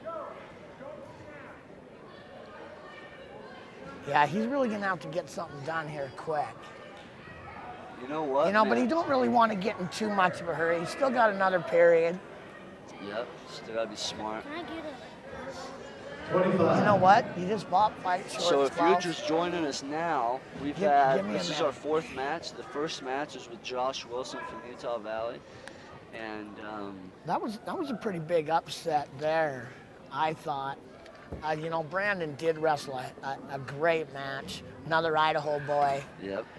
You know, boy, I tell you what, them Idaho guys, they produce some tough kids. Yeah. I mean, and we see that in Abner Cook from Utah Valley, who just barely won for Utah Valley. He comes from Idaho. And Wyoming and Utah are just grounds for recruiting out of those states. You know, and the USA program there in Idaho, over the past 10 years and stuff, you know, they've really made big changes to that whole organization in the state, I think, which hugely helped them. You know, they got Boise State, of course, right there in their home state, but still a lot of them Idaho kids are coming down to Utah, which I mean, you can't. That's got to be a great advantage for us. Yeah, and I tell you what, man, this conference, the Western Wrestling Conference, is just taking it to a whole new level. I mean, you just got the coaches that are coming in are phenomenal. You got Chris Bono. Yeah. I mean, Iowa State, former assistant coach coming in and taking over South Dakota. Unreal. North Dakota State coach is, came from Minnesota. You got Oklahoma State's coach right here coming over to Wyoming. And now you got people like Justin Reese, King Tadzimedov, and Greg Williams taking over Utah Valley. Oh, and there's a nice takedown. It's a great place to wrestle right here. Yeah, and I think it's pretty hard to get them Western kids, to go back east, because it's just so different back there compared to what it is here. It's a different lifestyle. Yeah, and I don't know. I know personally, like when we were going through the recruiting process with my boys, we were talking to Virginia Tech a little bit, and finally, they just kind of said, hey, are you really willing to move clear across the country, into this huge city? And we finally, we were just like, well, yeah, no, we're not. Thanks for the offer. Thanks for, for calling us, but. This wasn't in the car. No, yeah, we don't really want to go out there. Yeah. Well, we got 30 seconds left, third period, 8-3. Wow, Wyoming really picked it up here in the last 20 seconds. And looking to score some big points right here. Looking to get some bonus points for the Cowboys.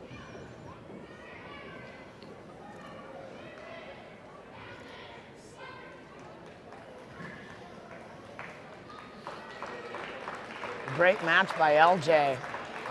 Tough guy. Wow. Really tough guy. It was a close match. I mean, that was a phenomenal match on both sides. LJ really picked it up. LJ really picked it up in the end. We're going to be looking to get a quick interview from him as we comes on to the corner here. LJ's had an incredible season this year and last year, and we're going to have the opportunity to talk with him here real quick. You can just face the camera right over here. How you doing, my friend? Good. I'm good. I felt good about the match. We had a long, tough break. We've been working hard non-stop. I feel a little bit tired because of practice. But no, that's okay. Coming down here, I mean, you guys got a long road trip. You got Utah. You're coming to Utah. Then you're going out to California, and you got a lot of people. I mean, that you're going to be seeing on the road and all this type of stuff. How you feel for the road? You feel excited? The road may be long, but we always find a way to keep it fun. We had 3 fans. We trip from Wyoming to Utah. We use movies, so it makes the time go by faster. When we're on the road, we try to have fun, but when it comes time to wrestle, we know that we've been on a long road, so we gotta make it worth it. We gotta make results so we can learn what happened, so we can be ready for conference and national. So I love road trip because you get a lot of different experience every time. When you wrestle at home, you can't get the same experience, nothing much different except for the team, your opponent. But I love road trip. I'm glad to be here. So it's been fun so far. You've had a great year. Yeah. That's a big win for you right there. Yeah. Did he beat you early on in the year? So this was a payback for you to come back on top and beat Monty. Monty's a great individual. He's a great wrestler, but that must have felt good for you to come back on top. And the next one must be a rubber match for you guys, right? So when do you think you'll see him next? Maybe conference? There's a good chance it could be me and him. In our conference final, there'll be a good chance. He's a tough wrestler, He's really tall, so he's able to reach farther than I can. He's a good wrestler. He's a tough wrestler. Right now we're 1-1. He beat me at Cowboy Open. He beat me with Roddy time. And so I knew we were going to watch it for a second time, so I made a few minor changes. And I was a little bit small in that match, so it was a good match, but I'm glad, I'm glad to be done with my first match of the first of the year. So.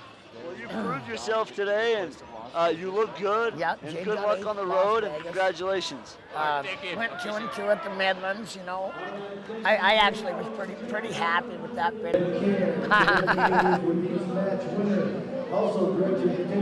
He has a hearing aid. Yeah. He's been,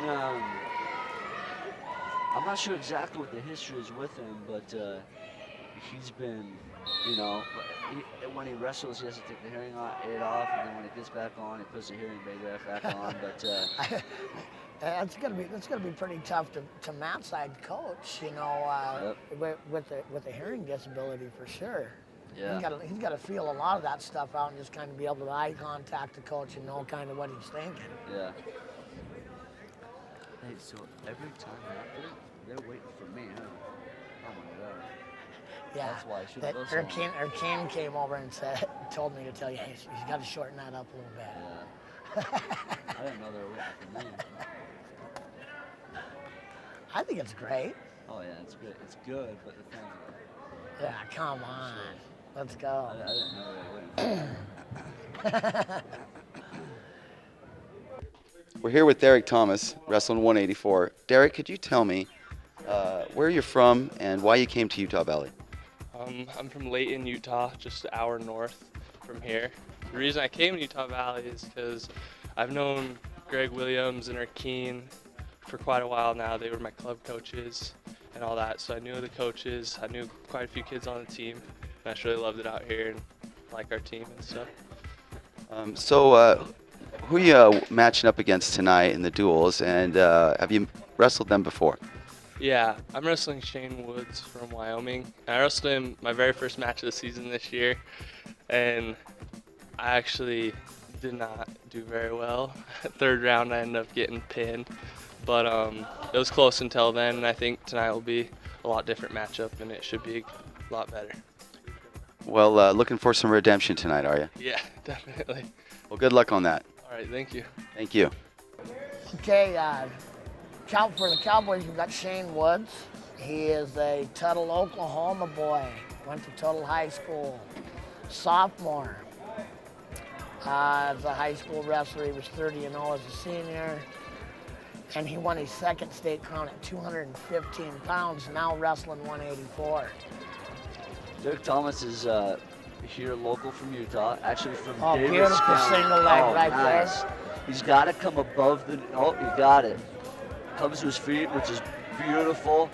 It's hard to fight when you're on your feet from a defensive position, but he's got that up, the two wrists. He's got to bring it back in if he wants to finish. Derek's beautiful. Oh, there it is. Nice job, Derek. Utah really needs a win here. Yeah, if they want to stay in this, which it's very, very possible. We got a very, very strong lower weight. I mean, your boy's coming up at 125, and your other boy, I mean, he's sick tonight, but otherwise he'd be wrestling at 133, and they're very, very dominant. They placed at Las Vegas, right? Yeah, Jade got 8th Las Vegas. Went 2-2 at the Midlands, I actually was pretty happy with that finish, I think for his age and, maturity-wise, we're about there. We were hoping for a little better, of course, but just stepping into that for them varsity matches, going to a tournament like a Midlands, it's unbelievable, the competition there. When I was going through the sheet, I could not believe how many tough guys were there. Well, I'll tell you what, man, Midlands is known because you don't even have to be in college to wrestle there. I saw on the bracket sheets that there were numerous Iowa graduates that had come back and wrestled that had competed for the Olympics, and they weren't even winning the tournament. They were placing but not winning. It's a dominant That is tournament. unbelievable, isn't it?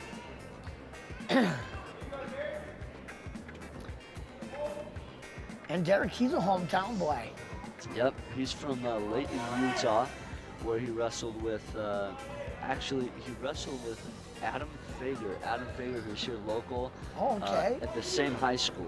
Oh, wow. And at that high school, Adam Fager's the heavyweight of Utah Valley. His older brother, John, is the head coach there. So he's just funneling people over into Utah Valley, which is good. Yeah, that's really good. Derek's going to take down. Shows his confidence on the bottom. Oh, it's Red's decision.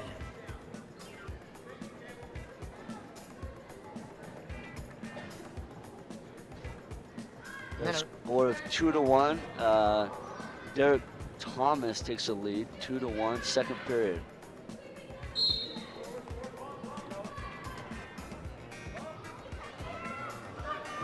He goes right to the leg.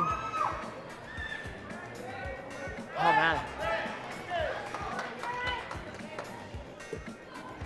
Ties it up right there with an escape.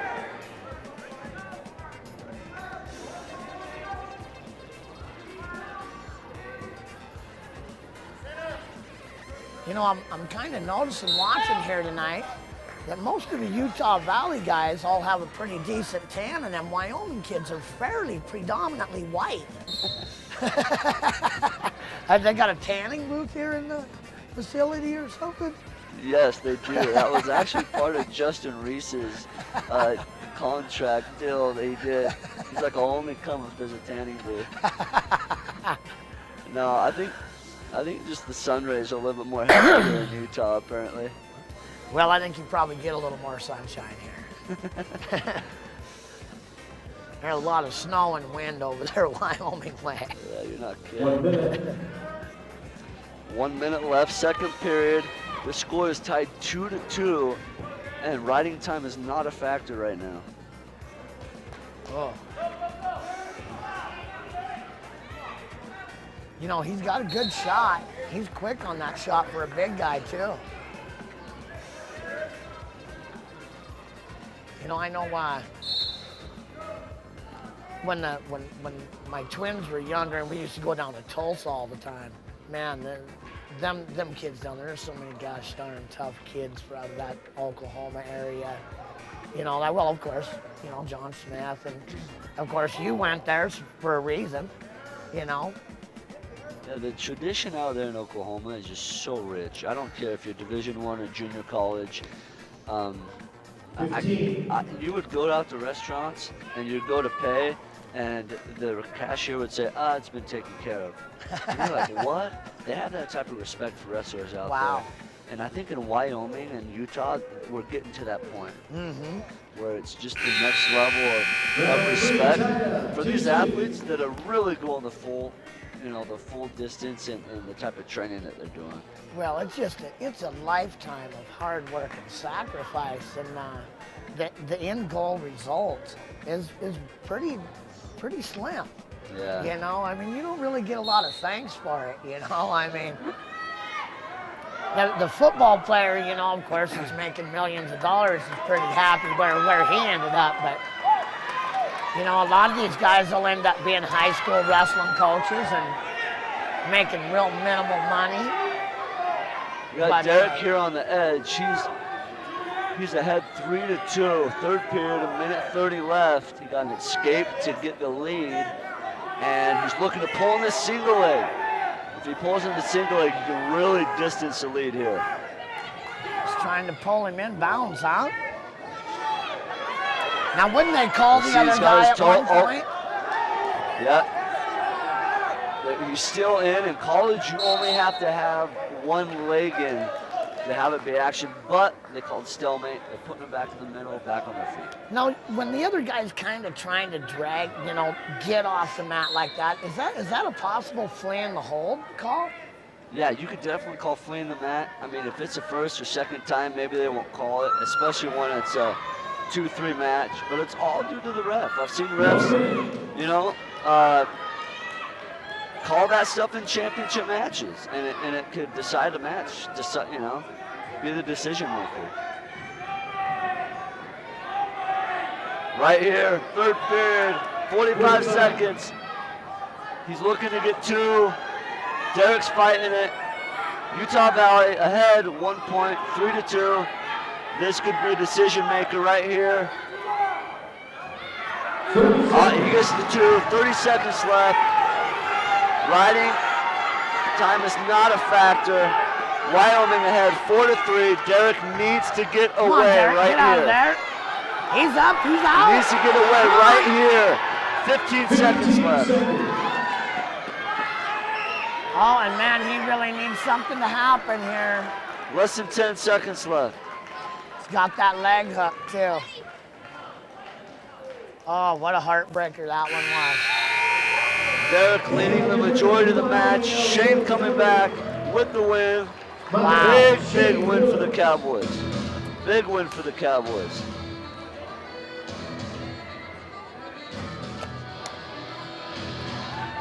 Get him. Congratulations, Shane. Good match. Just look over here at the camera. So how'd you feel on that last takedown there?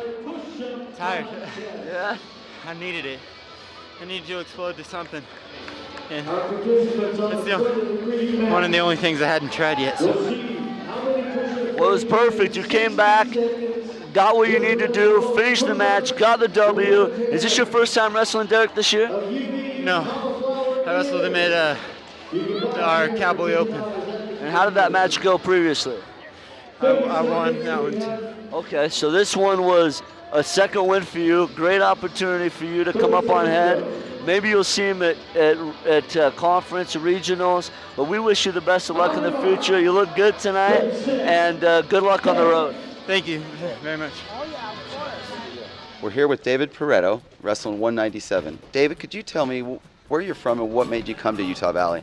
Well, I'm from Las Vegas, and I came to Utah Valley because there's a place close to home, nice place, and I was there to stay my freshman year, and then it was a little too expensive for me, so then just decided to come here, give it a shot here.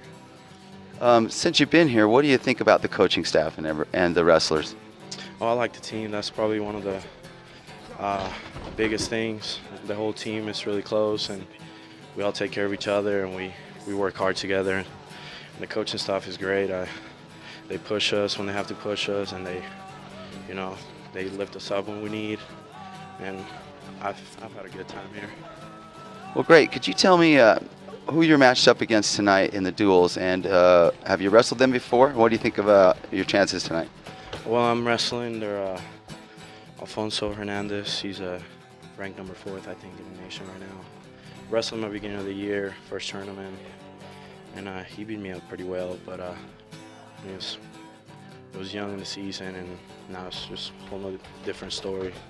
It's at home now, so it's a lot more. Looking for some redemption tonight? Definitely. I feel like if I shut down his outside shot, then I could definitely have a chance. And we'll see what happens. We appreciate it, and good luck tonight. Thank you. Appreciate it. Tyler, we'll talk more about him in the future. Let's focus on these guys wrestling now. David Prieto from Utah Valley, who is currently 197. In the past, he's wrestled 184. He's jumped up a weight.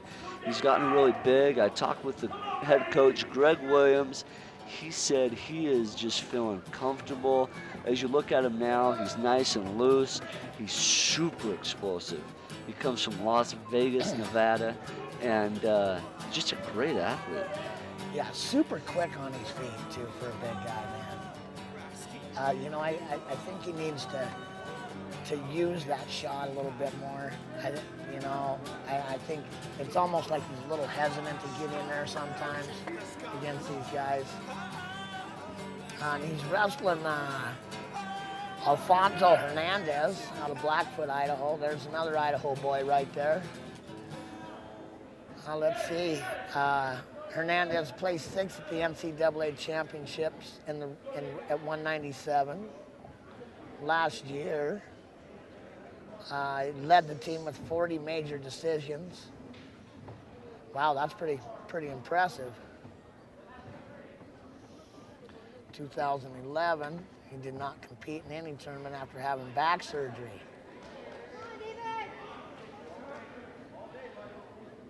Wow, so he's been a lifetime 97-pounder right now, and he is a senior. You know, he's a dangerous guy. We watched him in Laramie too, and I mean really open up and really take it to some guys. Just an amazing on his feet, you know. I mean, you got a big guy like that, he's taking him down and cutting him, you know, like a 125, 133 pounder. Yeah, I mean, there's some great athletes out on the mat right now. You can see them kind of filling each other out. In college wrestling, I mean, these guys have maybe wrestled before, but still, even if they've wrestled, it's a chess match. You don't want to make a huge move at the beginning of the game because you go out there and, man, it could be game over if that's the case, if you open up too much. And, you know, they kind of try to wear each other down a little bit in that first period anyway, don't they, Ben? Is that a big part of the college wrestling? Ooh. Yeah. Wow. Oh. See, I mean, he is so quick. Wow. And David Prieto, coming up from 184, looks like he's a little undersized, but, I mean, with his quickness, he's been able to do some damage this year. But I know Utah Valley's excited for his future. So we finished the first period. Going into the second period, we got Hernandez leading 2-0 with Wyoming on top, 12-3 as the team score, 12-3. Again, pin is worth 6 points. A technical fall is worth 5 points, which is 15 points or more as a margin from your opponent. A major decision, which is 8 points or more, is 4 points for the team points, and 3 points is just a normal decision, which is 7 points or less. You know, and now at this point, now David's going to have to kind of get with it and maybe take a few chances to get some points on the board.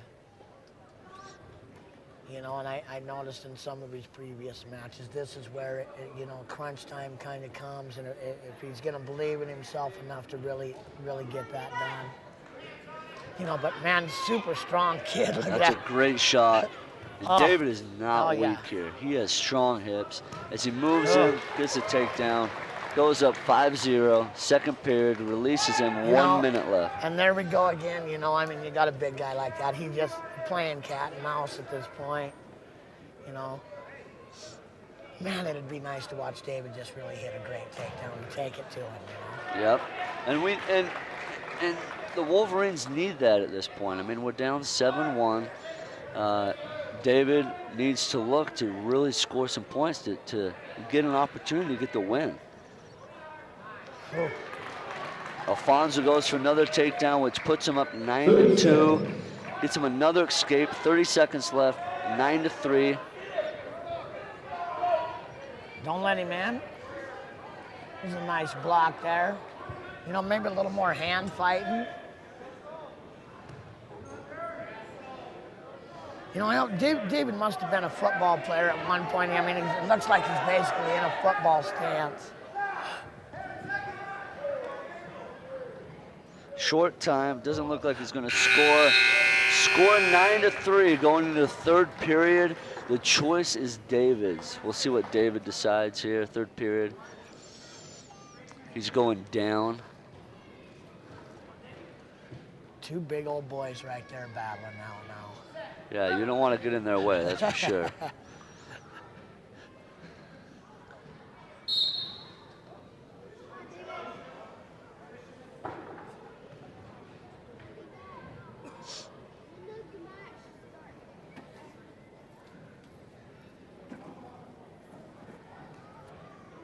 Oh, it was a long day today over there at the kids' tournament, man. Oh my gosh. Getting tougher and tougher every year. Yep. So right now we got 9-4, puts Alfonso up by 5 points, but he has also got riding time, which is more than a minute of control time on top. It looks like he's not shortage on his shots, but David seems to be stuffing him good. Oh. Looks like he's giving him up a takedown.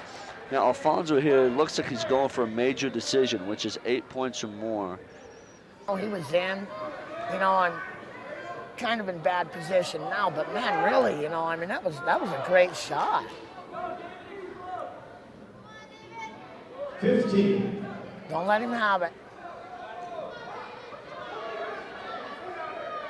You know, they want the major for sure, don't they?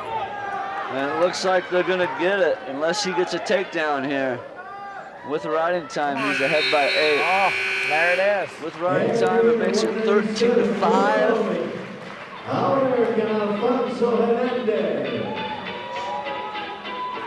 Now we're going to the big boys here, but looks like the Cowboys is heavyweights, a little undersized. Yeah, he does. He does looks like he's a little undersized. We'll come over here and get a little interview with Alfonso. Alfonso picked up a major decision for Wyoming, and we'll see what he says here. Congratulations, Alfonso. Great job. You look at the camera right over here. You picked up a major for your team, 8 points with your riding time. Tell us about it a little bit. It was a good match. I knew I had to come in here, get some action going, because my opponent, he's a really strong kid, and I had to just keep the action going and wrestle my pace, or kind of wear him down. Kind of my style, I just go, go, go. Yeah, we've watched you in the tournaments before, Cowboy Open, Vegas. It seems like you like to do the takedown, let him up style. Is that just what you do to wear him down? Yeah, that's exactly what I do to wear him down. So I use a lot of hand fighting too, but when I'm coming, even if I don't get it, things aren't going to happen. So someone's bound to score, and if I keep with the style, it puts me in better shape, and I'm going to be more familiar with those positions, because, you know, every time at nationals we see positions like this all the time, where it's clashing, and someone's bound to score out of some type of crazy scramble. So. Well, it looks like you're doing the right things at peak at the right time in nationals, man. Good luck. All right, thanks. Yeah. We're here with Adam Fager, wrestling heavyweight. Adam, could you tell me where you're from and why you came to Utah Valley? I'm from Layton, Utah. I came to Utah Valley partly because Greg Williams was my freestyle and Greco wrestling coach. I wrestled in his club before he became head coach here, and so I had a good relationship with him, and I knew that Justin was someday going to come here, so I had the hopes of wrestling with Justin Reese as a coach every day, and I really love Utah, and I want to give back to the community that gave me what I have as a wrestler. Great. Do you know who you're matched up against tonight?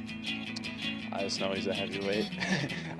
Our heavyweight last year wrestled him about 4 times, and he was 2-2 with him, and so I think he's decent, but I think I can take him. Great. Well, good luck tonight, and we hope to see you win. When? I said we hope to see you win. Oh, thanks. All right, we got the heavyweights coming up. They don't look much like heavyweights, actually. Wyoming looks like his mini, a little undersized, but I'm sure he is not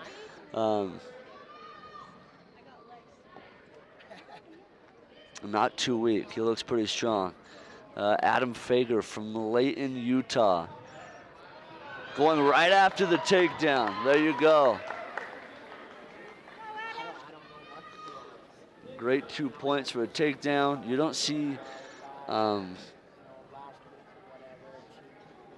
don't see many heavyweights with as quick as feet as Adam. Adam is very dominant on his feet because he's quick. He's used to being at 197, served a 2-year LDS mission for the Mormon Church, came back, decided to bump up a weight to heavyweight, and is really started to feel strong because of his speed here.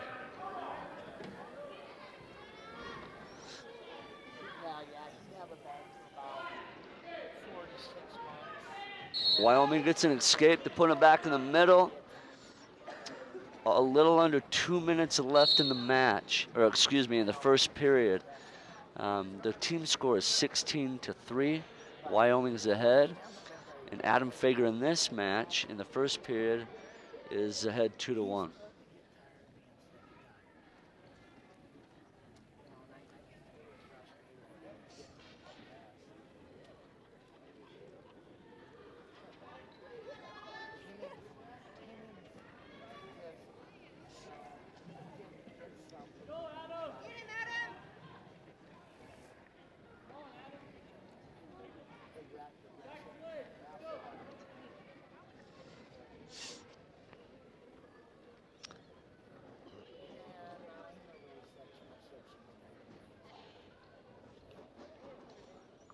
Got about one minute left. Score still 2-1 for Adam Fager of Utah Valley. Utah Valley is really going to need to pick it up and get some big bonus points if they want to start making a fight for the team win.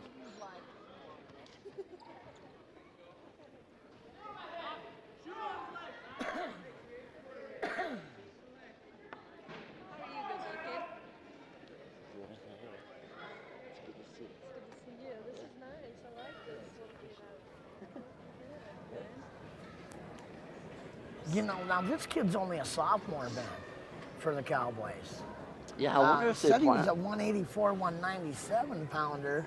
Did their heavyweight maybe get hurt or something? And I'm not sure. You know, there must have been like that. I would assume that in the you know, a couple years ago, and in the last year, they had a heavyweight who was massive.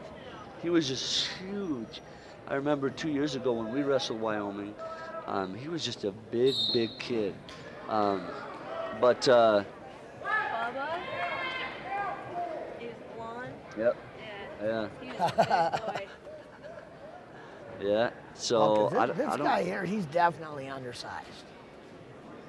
Yeah, he looks like he's a 184 pounder, maybe 197. But you know, like I said before, that's where Adam Fager's coming up from, 197. But you know, as we can see, is he decided to go heavyweight, he put on some weight to fill in for that. And they're your quarters.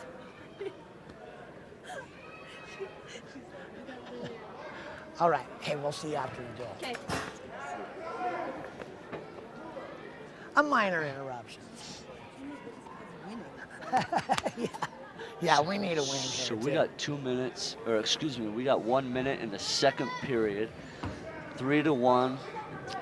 1 minute. Adam is ahead, and we need a big win here. I mean, you know, a fall would be nice. See, that's what Utah Valley really needs, because that would put us in a fight, you know, in the range for maybe a win if we pick it up.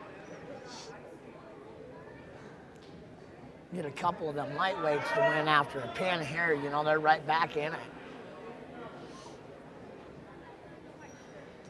And those of you guys who are watching, you're going to see a big difference here. Not that these heavyweights are slow, but these lightweights that are about to come out are firing off. But great takedown, good sprawl, spin around on Adam Fager. For Adam Fager, Utah Valley puts him ahead 5-1, and he's about to get riding time right now, which could be a factor in the next period. Well, I tell you what, that guy, that Cowboy, he must be pretty strong, because he is lifting the weight of Adam off of him and coming right up to his feet.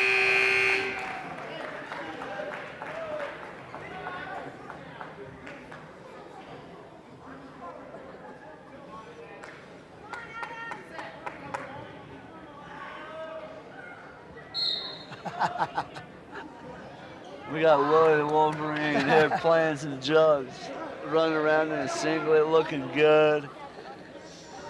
So it looks like Wyoming is on bottom, third period. We got about a minute 40 seconds left with Wolverines riding time and Adam Fager counting up to almost 140 now.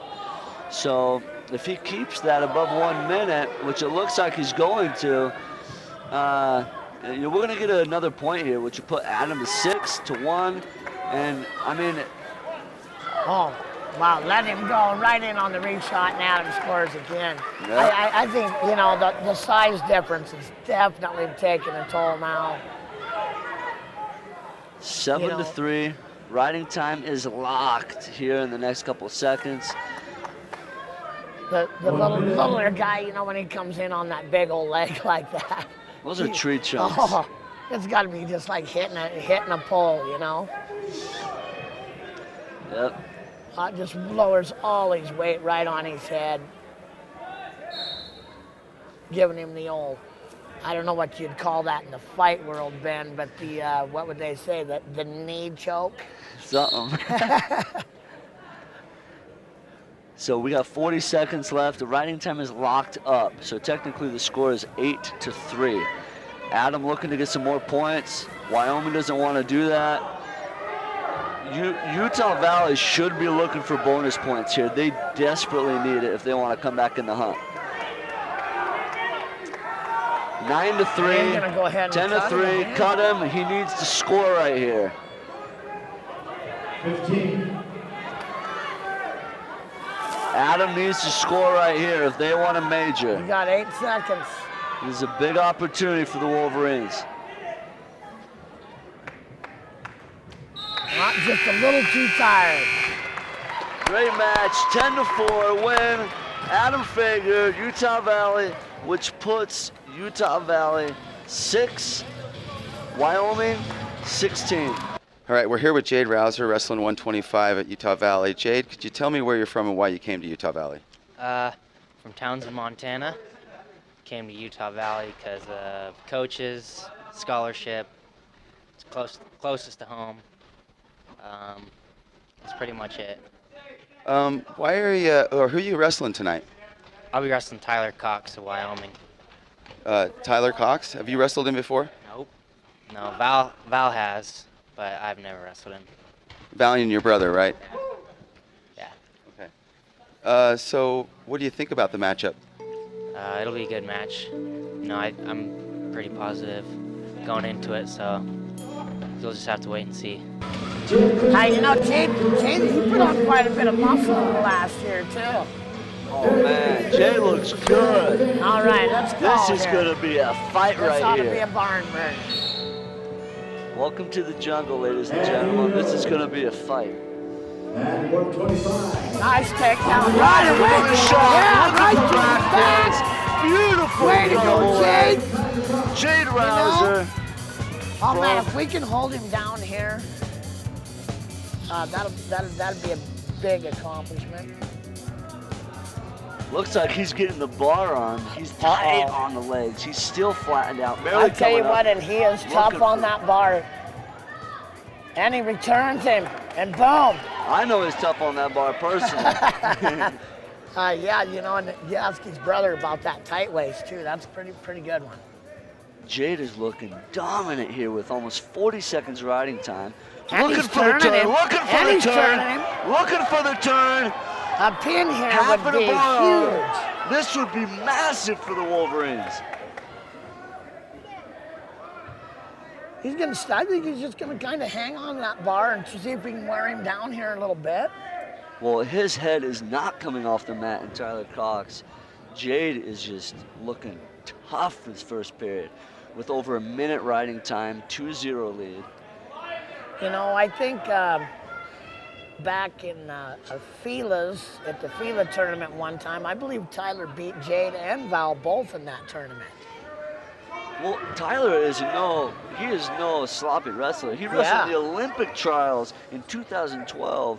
I mean, that says something. Oh, man, yeah, and he's not that old, is he? 21, 22, maybe? No, he's only a sophomore.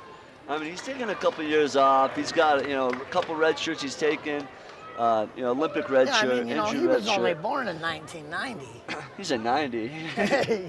So he's 2 years older, but man, yeah, that was a great takedown, great return. Jade looking tough on top of the riding. Maybe looking to ride him out. Almost 2 minutes riding time. I mean, literally, he took him down within 15 seconds. Within 10 seconds at the beginning of the match. And I will tell you, though, Tyler will come back swinging. That's why we like about these guys. Yeah. I mean, Tyler is not a slouch. He won the Reno tournament. Reno, you know, Tournament of Champions, one of the toughest tournaments in the country. This is a great match. You know, he just, boy, he's having a hard time doing anything off the bottom, you know, and normally Tyler's pretty good on the bottom. This could be a huge win for Jade, as Tyler's one, you know, he's one of the top in the country. Quick return, 13 seconds left. We may have almost three minutes of riding time here. Oh, he's going to come back swinging, like I say right there, you know, gets in a little cat tussle. 2 minutes and 51 seconds of riding time. Jade Rouser. You see Tyler rubbing his ribs right there, and that is from that deep, tight waist. I think you can result that from the gut wrenches there that you guys worked on at the Olympics. Oh my gosh.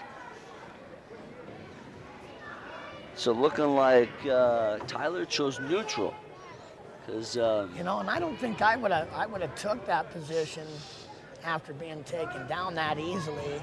But you know, like I say, he's a scrappy guy, and he's gonna come out swinging. And but then again, I don't think he wanted to be getting rode for another 3 minutes. That's for sure. He is tough on his feet. I mean, Jade is tough.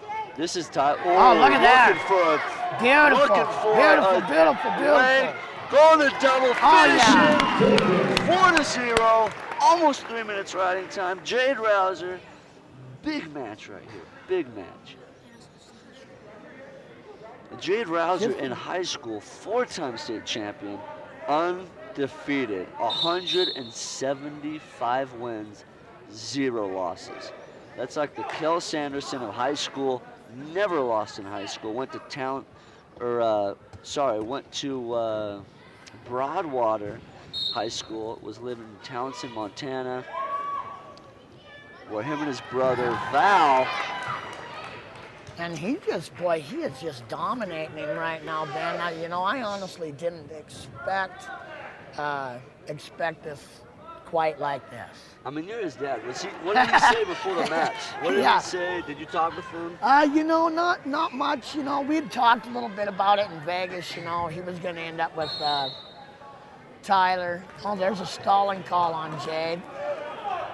That's questionable, I think. I mean, you got the arm bar on. 4-0, almost 3 minutes and 40 seconds of riding time, and he calls him for stalling. No shots from the other guy. I mean, yeah, I don't really understand the stalling call. I guess in college, I mean, the object is to ride the guy. That was a poor call. I think it's up to the ref. You never know. 2 reversal. The score should be 4-2. And he's there they go. With 15 seconds, short time, 4-2, Jade Rouser. You know, I'm kind of curious to see what position Jade takes here. You know, he struggles a little bit on the bottom. You know, so let's see if we go neutral here, or if he trusts chooses himself. Down. He chooses down. You know, I bet you Coach Williams really is pushing that for him. But he has 3 minutes riding time, so literally right now he will give up no points. He's ahead 5-2. It's locked in. He's ahead 5-2. Top guy's got to do a lot. He needs to get away. You know, and that's something he's been trying to work on. I know with the coaches all year. So. They've been forcing him into that situation, which is great. Right, so when the time counts in nationals and conference, it's going to happen. You bet.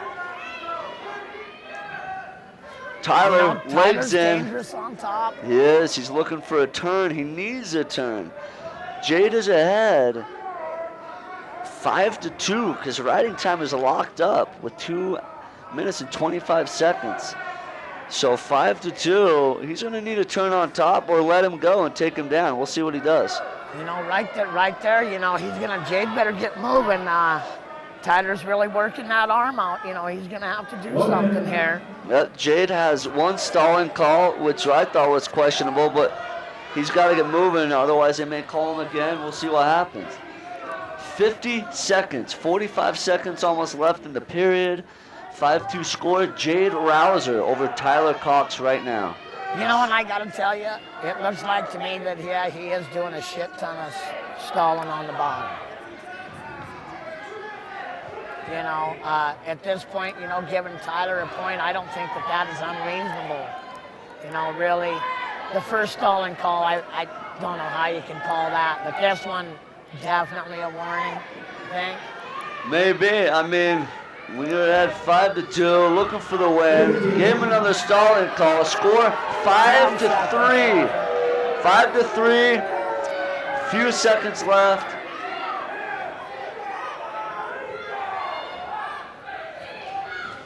Short time, gets the win. 6-3. Jade Rouser over Tyler Cox.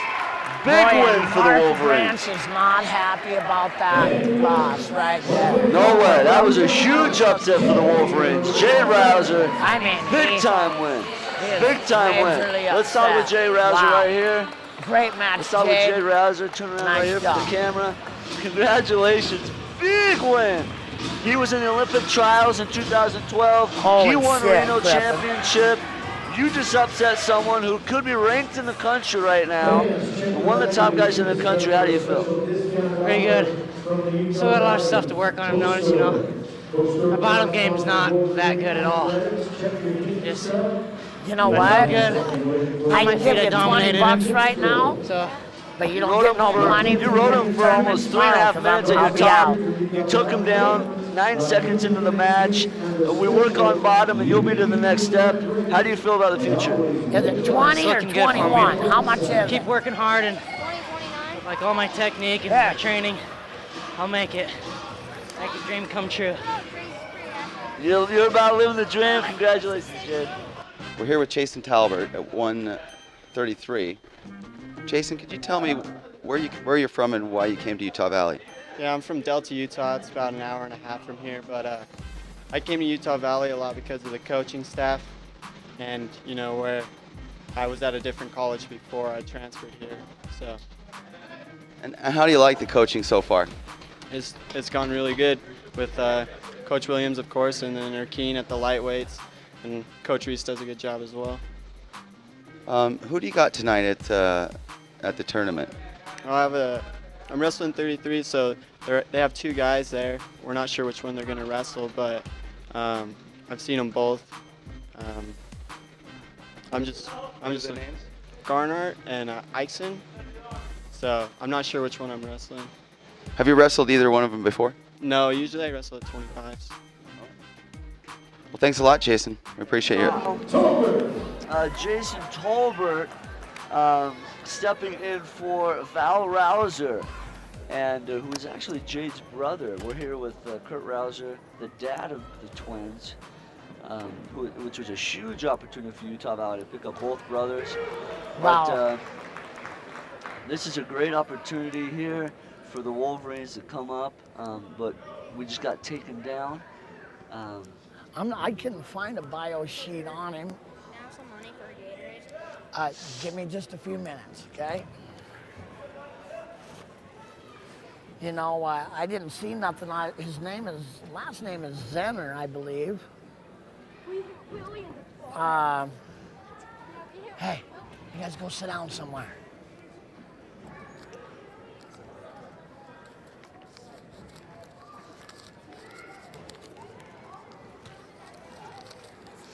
We got the score.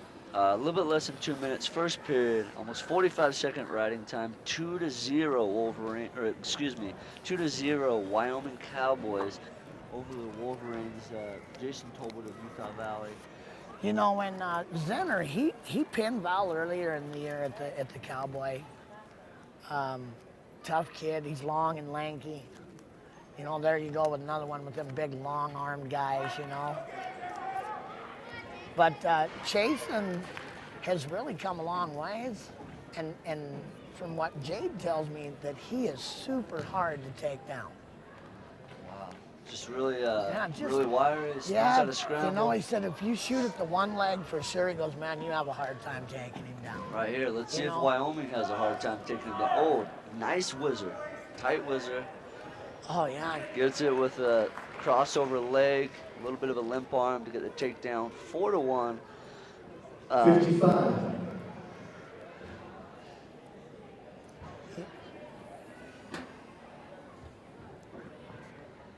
About 45 seconds, 4-1. Almost a minute 30 riding time for the Cowboys. And he's just working on that wrist right now, man.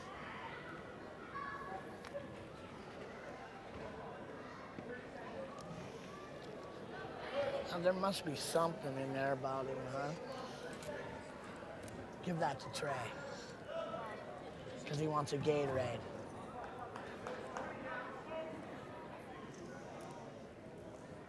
Ooh, brutal crossface right there. Whew.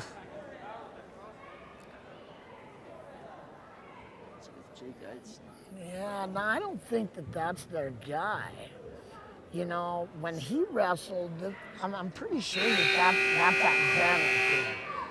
And he, at the Cowboy, was not in a Wyoming singlet. So I thought maybe he was taking a red shirt year or something this year. And so maybe their guy got hurt and they pulled him out of that red shirt, possibly.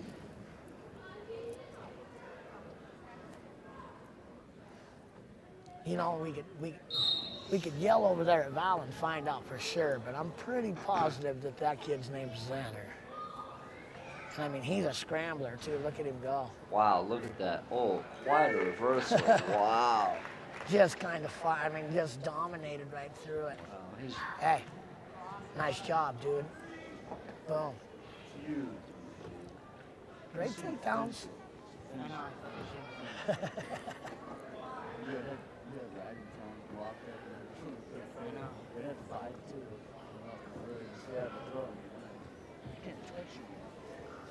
It was easy to take down. That's good.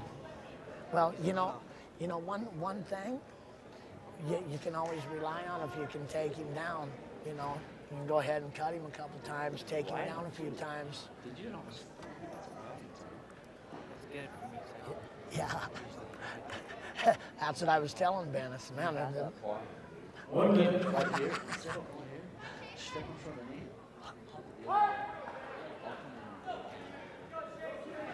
So right here we have Where? Is that Xander? Now, did they pull him out of his red shirt, maybe? He might have been ineligible. Oh, okay.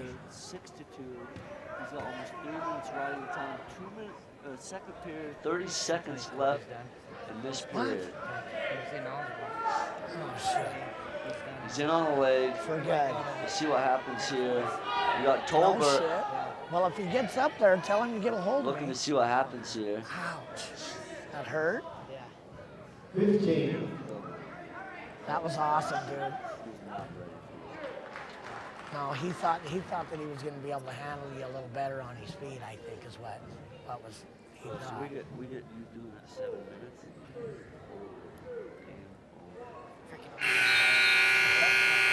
From running that bar. So we got third period, about a minute 45 left.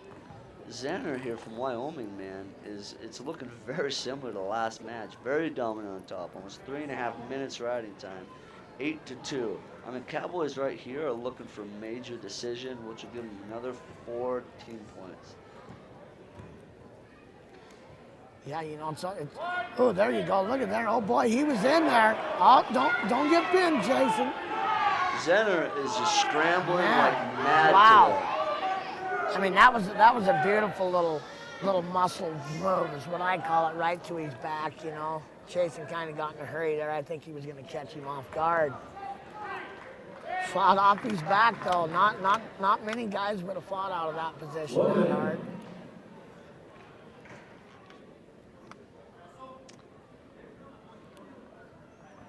right here. Third period, 50 seconds left, over 4 minutes riding time. The score 13-3 for Zenner. Zenner's just making a statement here. I mean, Utah Valley doesn't have their starter out, which is Jade's brother Val, but still, Probert's not any. Yeah, no, he's not a slump for sure. And I'm thinking Zenner. He's probably kind of looking over there on the corner on the sidelines at Val, going, "Honey, you wait. This is going to be you. You get out here." So I think you're right. He's kind of making a statement about it. Yeah, that's his goal. I mean, that's his goal, and you better believe Val's just getting hungry to wrestle him, and he's wishing he was out there. Yeah, he sure is. Oh, he just can't get nothing going. And your winner. Great match, 13. That will be 14-3, which will give him a major decision. 5 minutes riding time. Next up promotion. Let's talk with Mr. Zenner here. Congratulations, man. Almost 5 minutes riding time. How did you feel on top? I feel good on top. We really push in practice. Top. Be dominant on top. Take it out of your opponent, and you'll start to score points. Right, I think you sent a message that, hey, listen, you don't want me to take you down, be on top, I'm going to beat you up. I mean, even though you had 5 minutes of riding time on top, you still managed to score 14 points. Yep. You put 4 points up on the board for your team. I mean, how do you feel about your future? Really good. Actually, this is my first match eligible this year. I've been wrestling unattached. A couple grade problems last semester. Hadn't had my head wrapped around, what I was out to get. We're here with Avery Gardner, wrestling 141. Avery, could you tell me why you came to Utah Valley? I came to Utah Valley because I got recruited. I had a connection with one of the coaches here. Which coach is that? Coach Rock. He's not here anymore. But yeah, I got recruited. They really wanted me to come more than any other school. It was the first school that I came and visited, and I just really liked the team, really liked the potential the program had, being a young program. And I decided then that I wanted to come on the recruiting trip. Where are you from? I'm from Boise, Idaho. Nice. So Boise, did you plan on maybe going to Boise? Yeah, they talked to me a little bit, but they just didn't recruit me as hard as Utah Valley did, and I wanted to leave home and come here. Oh, I appreciate it. Do you know who you're matched up against tonight? I'm not sure. Wyoming has a couple 41-pounders. So. Do you know their names? I know McCade Ford's one of them. I'm not sure the name of the other one. Have you wrestled either one of them? I wrestled both of them this year. I beat one of them, lost a close match to the other one. So you might be looking for some redemption. Yeah, hopefully. All right, final match tonight. Super good. Put your hands together from. Here we go, Avery, looking to wrestle. And his opponent from Utah Valley, Mr. Avery Gardner. Kyle Kamada? Kyle Kamada Jr. looking to, make a statement here. Right? Yeah. Look at Avery getting 2. Off the reverse. Look at that. Not reverse. Ooh. Now, Avery, is Avery, how old is he? What grade is he in, Ben? Avery, as a lot of these Utah boys, they've been on missions to the LDS Church, and he's a junior, but he was born in 1989. I mean, he's almost 23 years old, and he's looking to step up and do some work. He's out this year and next year to make a statement, to make a showing at nationals. Kamada with an escape, 2-1, 2 minutes left, first period. He looks good. He's a good size 41-pounder. I lived with Avery. He was one of my roommates in college, and he is just, he's another one of those Idaho boys. Just super dedicated kid. He helped me actually drill for Anthony Robles' match. Oh, there you go. Because, Anthony Robles is just as strong as these 41, 57-pounders. And super dedicated, ran with me when I need to lose weight. And You know, just one of the nicest guys you'll meet, but he steps under the lights, he'll perform.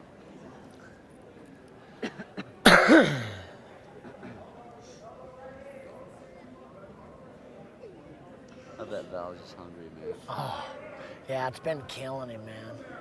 You know, I've been, my biggest thing, I've been a little more worried about him falling into some depression type stuff, you know, just because he's sick all the time. That's health, right? Yeah, and he climbs up to the top, you know, and gets in pretty good shape, and then gets sick and falls on his face. He's awesome in tournaments. Yeah, and he just, you know, and that's what I worry about more than anything, you know.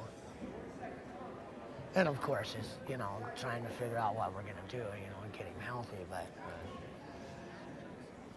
any time that you're a wrestler, you probably know as well as anybody, you know, you're standing on the sidelines watching it's tough. Yeah. So right now we got 20 seconds left. 2-1.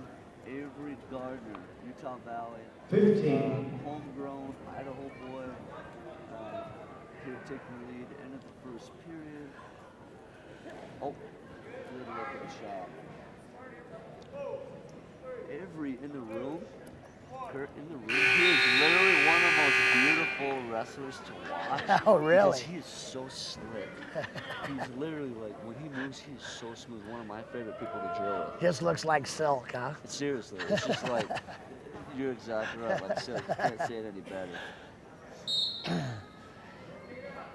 You know, I'm really excited. You know, I got to know some of the guys a little bit this year, you know, from being around it and stuff. But the next couple years, getting to really kind of build a little more relationship with them. And, you know, I know a bunch of them want to come up there to Montana and do a little fishing this spring. So I'm hoping. Dude, I'm going to come up there to Montana. You come on up anytime. I know that since the twins left, I got 2 of them big old bedrooms down in my basement. Nobody's ever down there. I moved my big screen upstairs because nobody would go downstairs no more.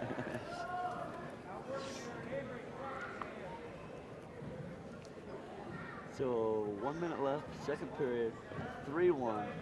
Avery Gardner with the lead.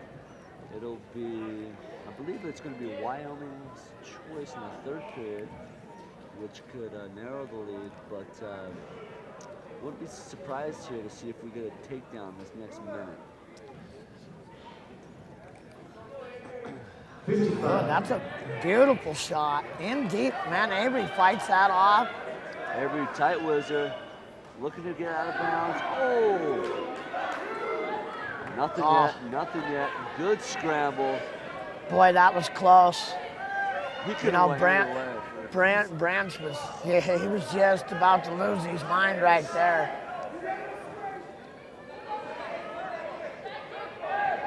So right here in college, you only have to have one point of your body in. You can see right here. So even if you just got that one toe in there, you're still in bounds. Yep. 15.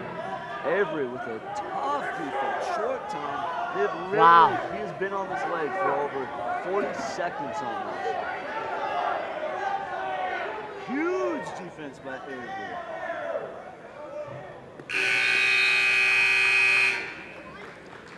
Well, in the period here, 3-1. Riding time not a factor, only 19 seconds on Avery. All right. He's going down. Wow, and I tell you what, the Cowboy, he looks a little bit mad right now. This is the last match of the night. Utah Valley looking to go out with a win. We'll see if Avery Gardner can pull through for the big lead. Oh, and he gets a tilt. Oh, not close enough to the map. They won't count that.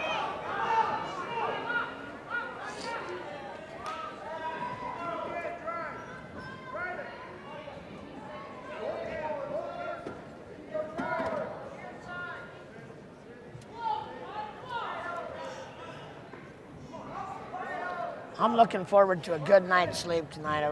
We got into Michelle's last night about 2:30. She bountiful, man? Huh? She bountiful? Yeah. You know, that's crazy Montana people, you know. I mean, we drive all night everywhere we go. Yep. We're 12 hours from everywhere. Yep. Oh, look at there. He's got a bar on. No, he just kind of got his arm peeled back there, trapped with his leg, don't he? Nice, that's beautiful. Now he can use that arm to go wherever else he wants to go. And there comes that ride time, too. Yeah, he's got a minute, which puts Avery on top 4-1. 35 seconds left. Boy, and he's fought up to a base here. I wouldn't doubt we see some type of crazy scramble come down. Oh yeah, Cowboy needs to get up and start. Oh boy, there we go. 3-2. Oh, and he's in on the leg. Avery just, now look at that, boy. Quick riding time, 6-2, 10 seconds left. I think Avery's gonna put this away. Oh, and he's got the bar. If he'd have done that a little bit earlier to pick up a possible pin.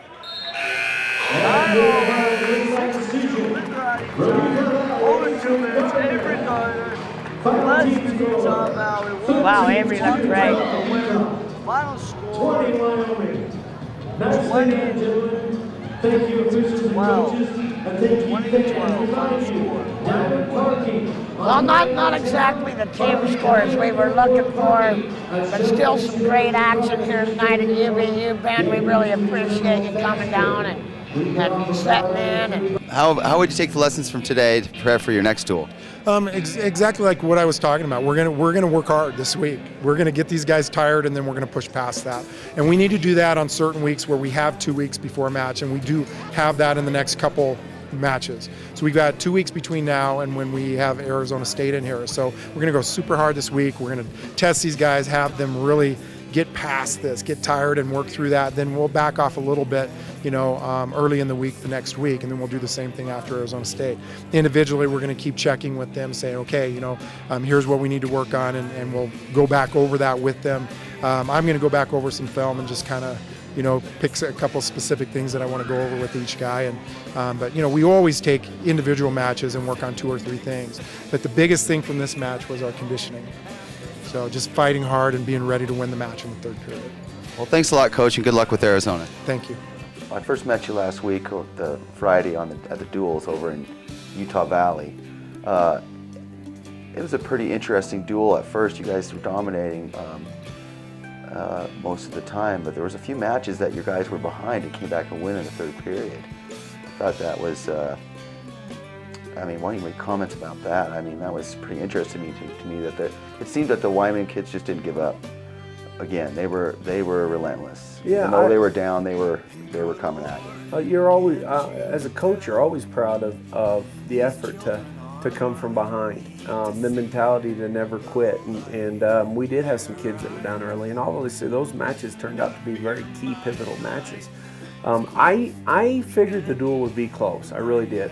I say this almost every time we wrestle. I can sit down and look at a duel a lot of times and go through the matchups, and I can figure out pretty much how close the team score is going to be. And I'm pretty good at doing that. Right. But the weird thing is I'm not good at figuring out how it got there. I figured that out too, because I'm like, okay, this is what's going to happen. Here's going to be the team score. We're in a battle. Well, we were in a battle. Team score is about where I thought it would be. But then you look down, up and down of the results, and I'm like, man, I messed that up bad.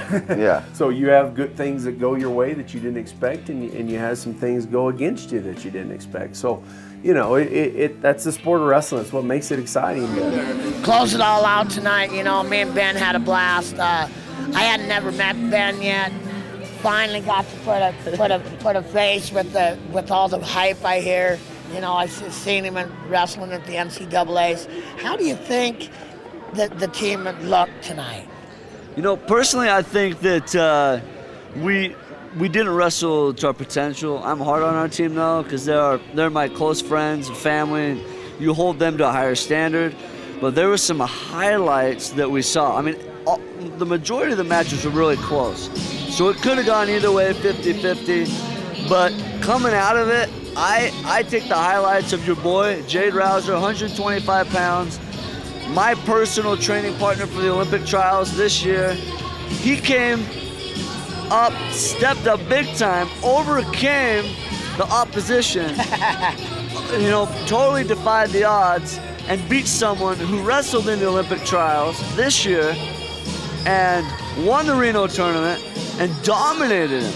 I mean, as a dad, how do you feel? Hey, super proud of Jade tonight. I really don't know what more I can say about it. I didn't expect the match to go that well.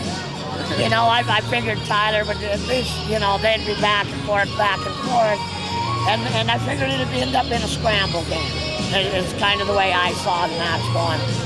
But, bam, it's great for me, great for the team.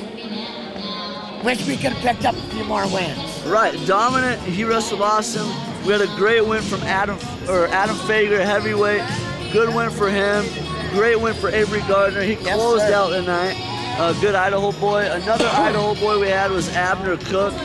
Those Idaho boys are stepping up big time. And, overall, they wrestled tough. I know the coaches. I know exactly what he's telling them back there. I lived it for 5 years. He's telling them, listen, good things here, there, but we can step up. But Wyoming came, they delivered. They're ranked 16th in the country. But Utah Valley is not settling right now. They want to achieve, they want to get ranked in the country. But overall, it was fun, don't you think? Yeah, great meet. The duel next week with ASU, I expect us to go out and take it to ASU. Who is a big school. They got a great program and have for a many number of years. Stanford the week after that, if I'm not mistaken. Yeah. So they got great competition coming the next couple of weeks, and hopefully they get these guys ready for that regional conference tournament, and we qualify a bunch of guys for the MCs. Oh yeah, I mean these guys coming in, like you said, Arizona, Stanford. I don't know how much they're expecting out of Utah Valley, but I do know that Utah Valley at home performs. They perform when they're at home, and I'm excited to see that. We hope to be back. Yes, we do. And to be talking with you guys. So until then, we'll close out. And we will see you later. We'd like to thank Utah Valley University in Wyoming for allowing us to do this and be a part of that. But check us out, AmericanWrestlingStory.com. See you later. Have a good night.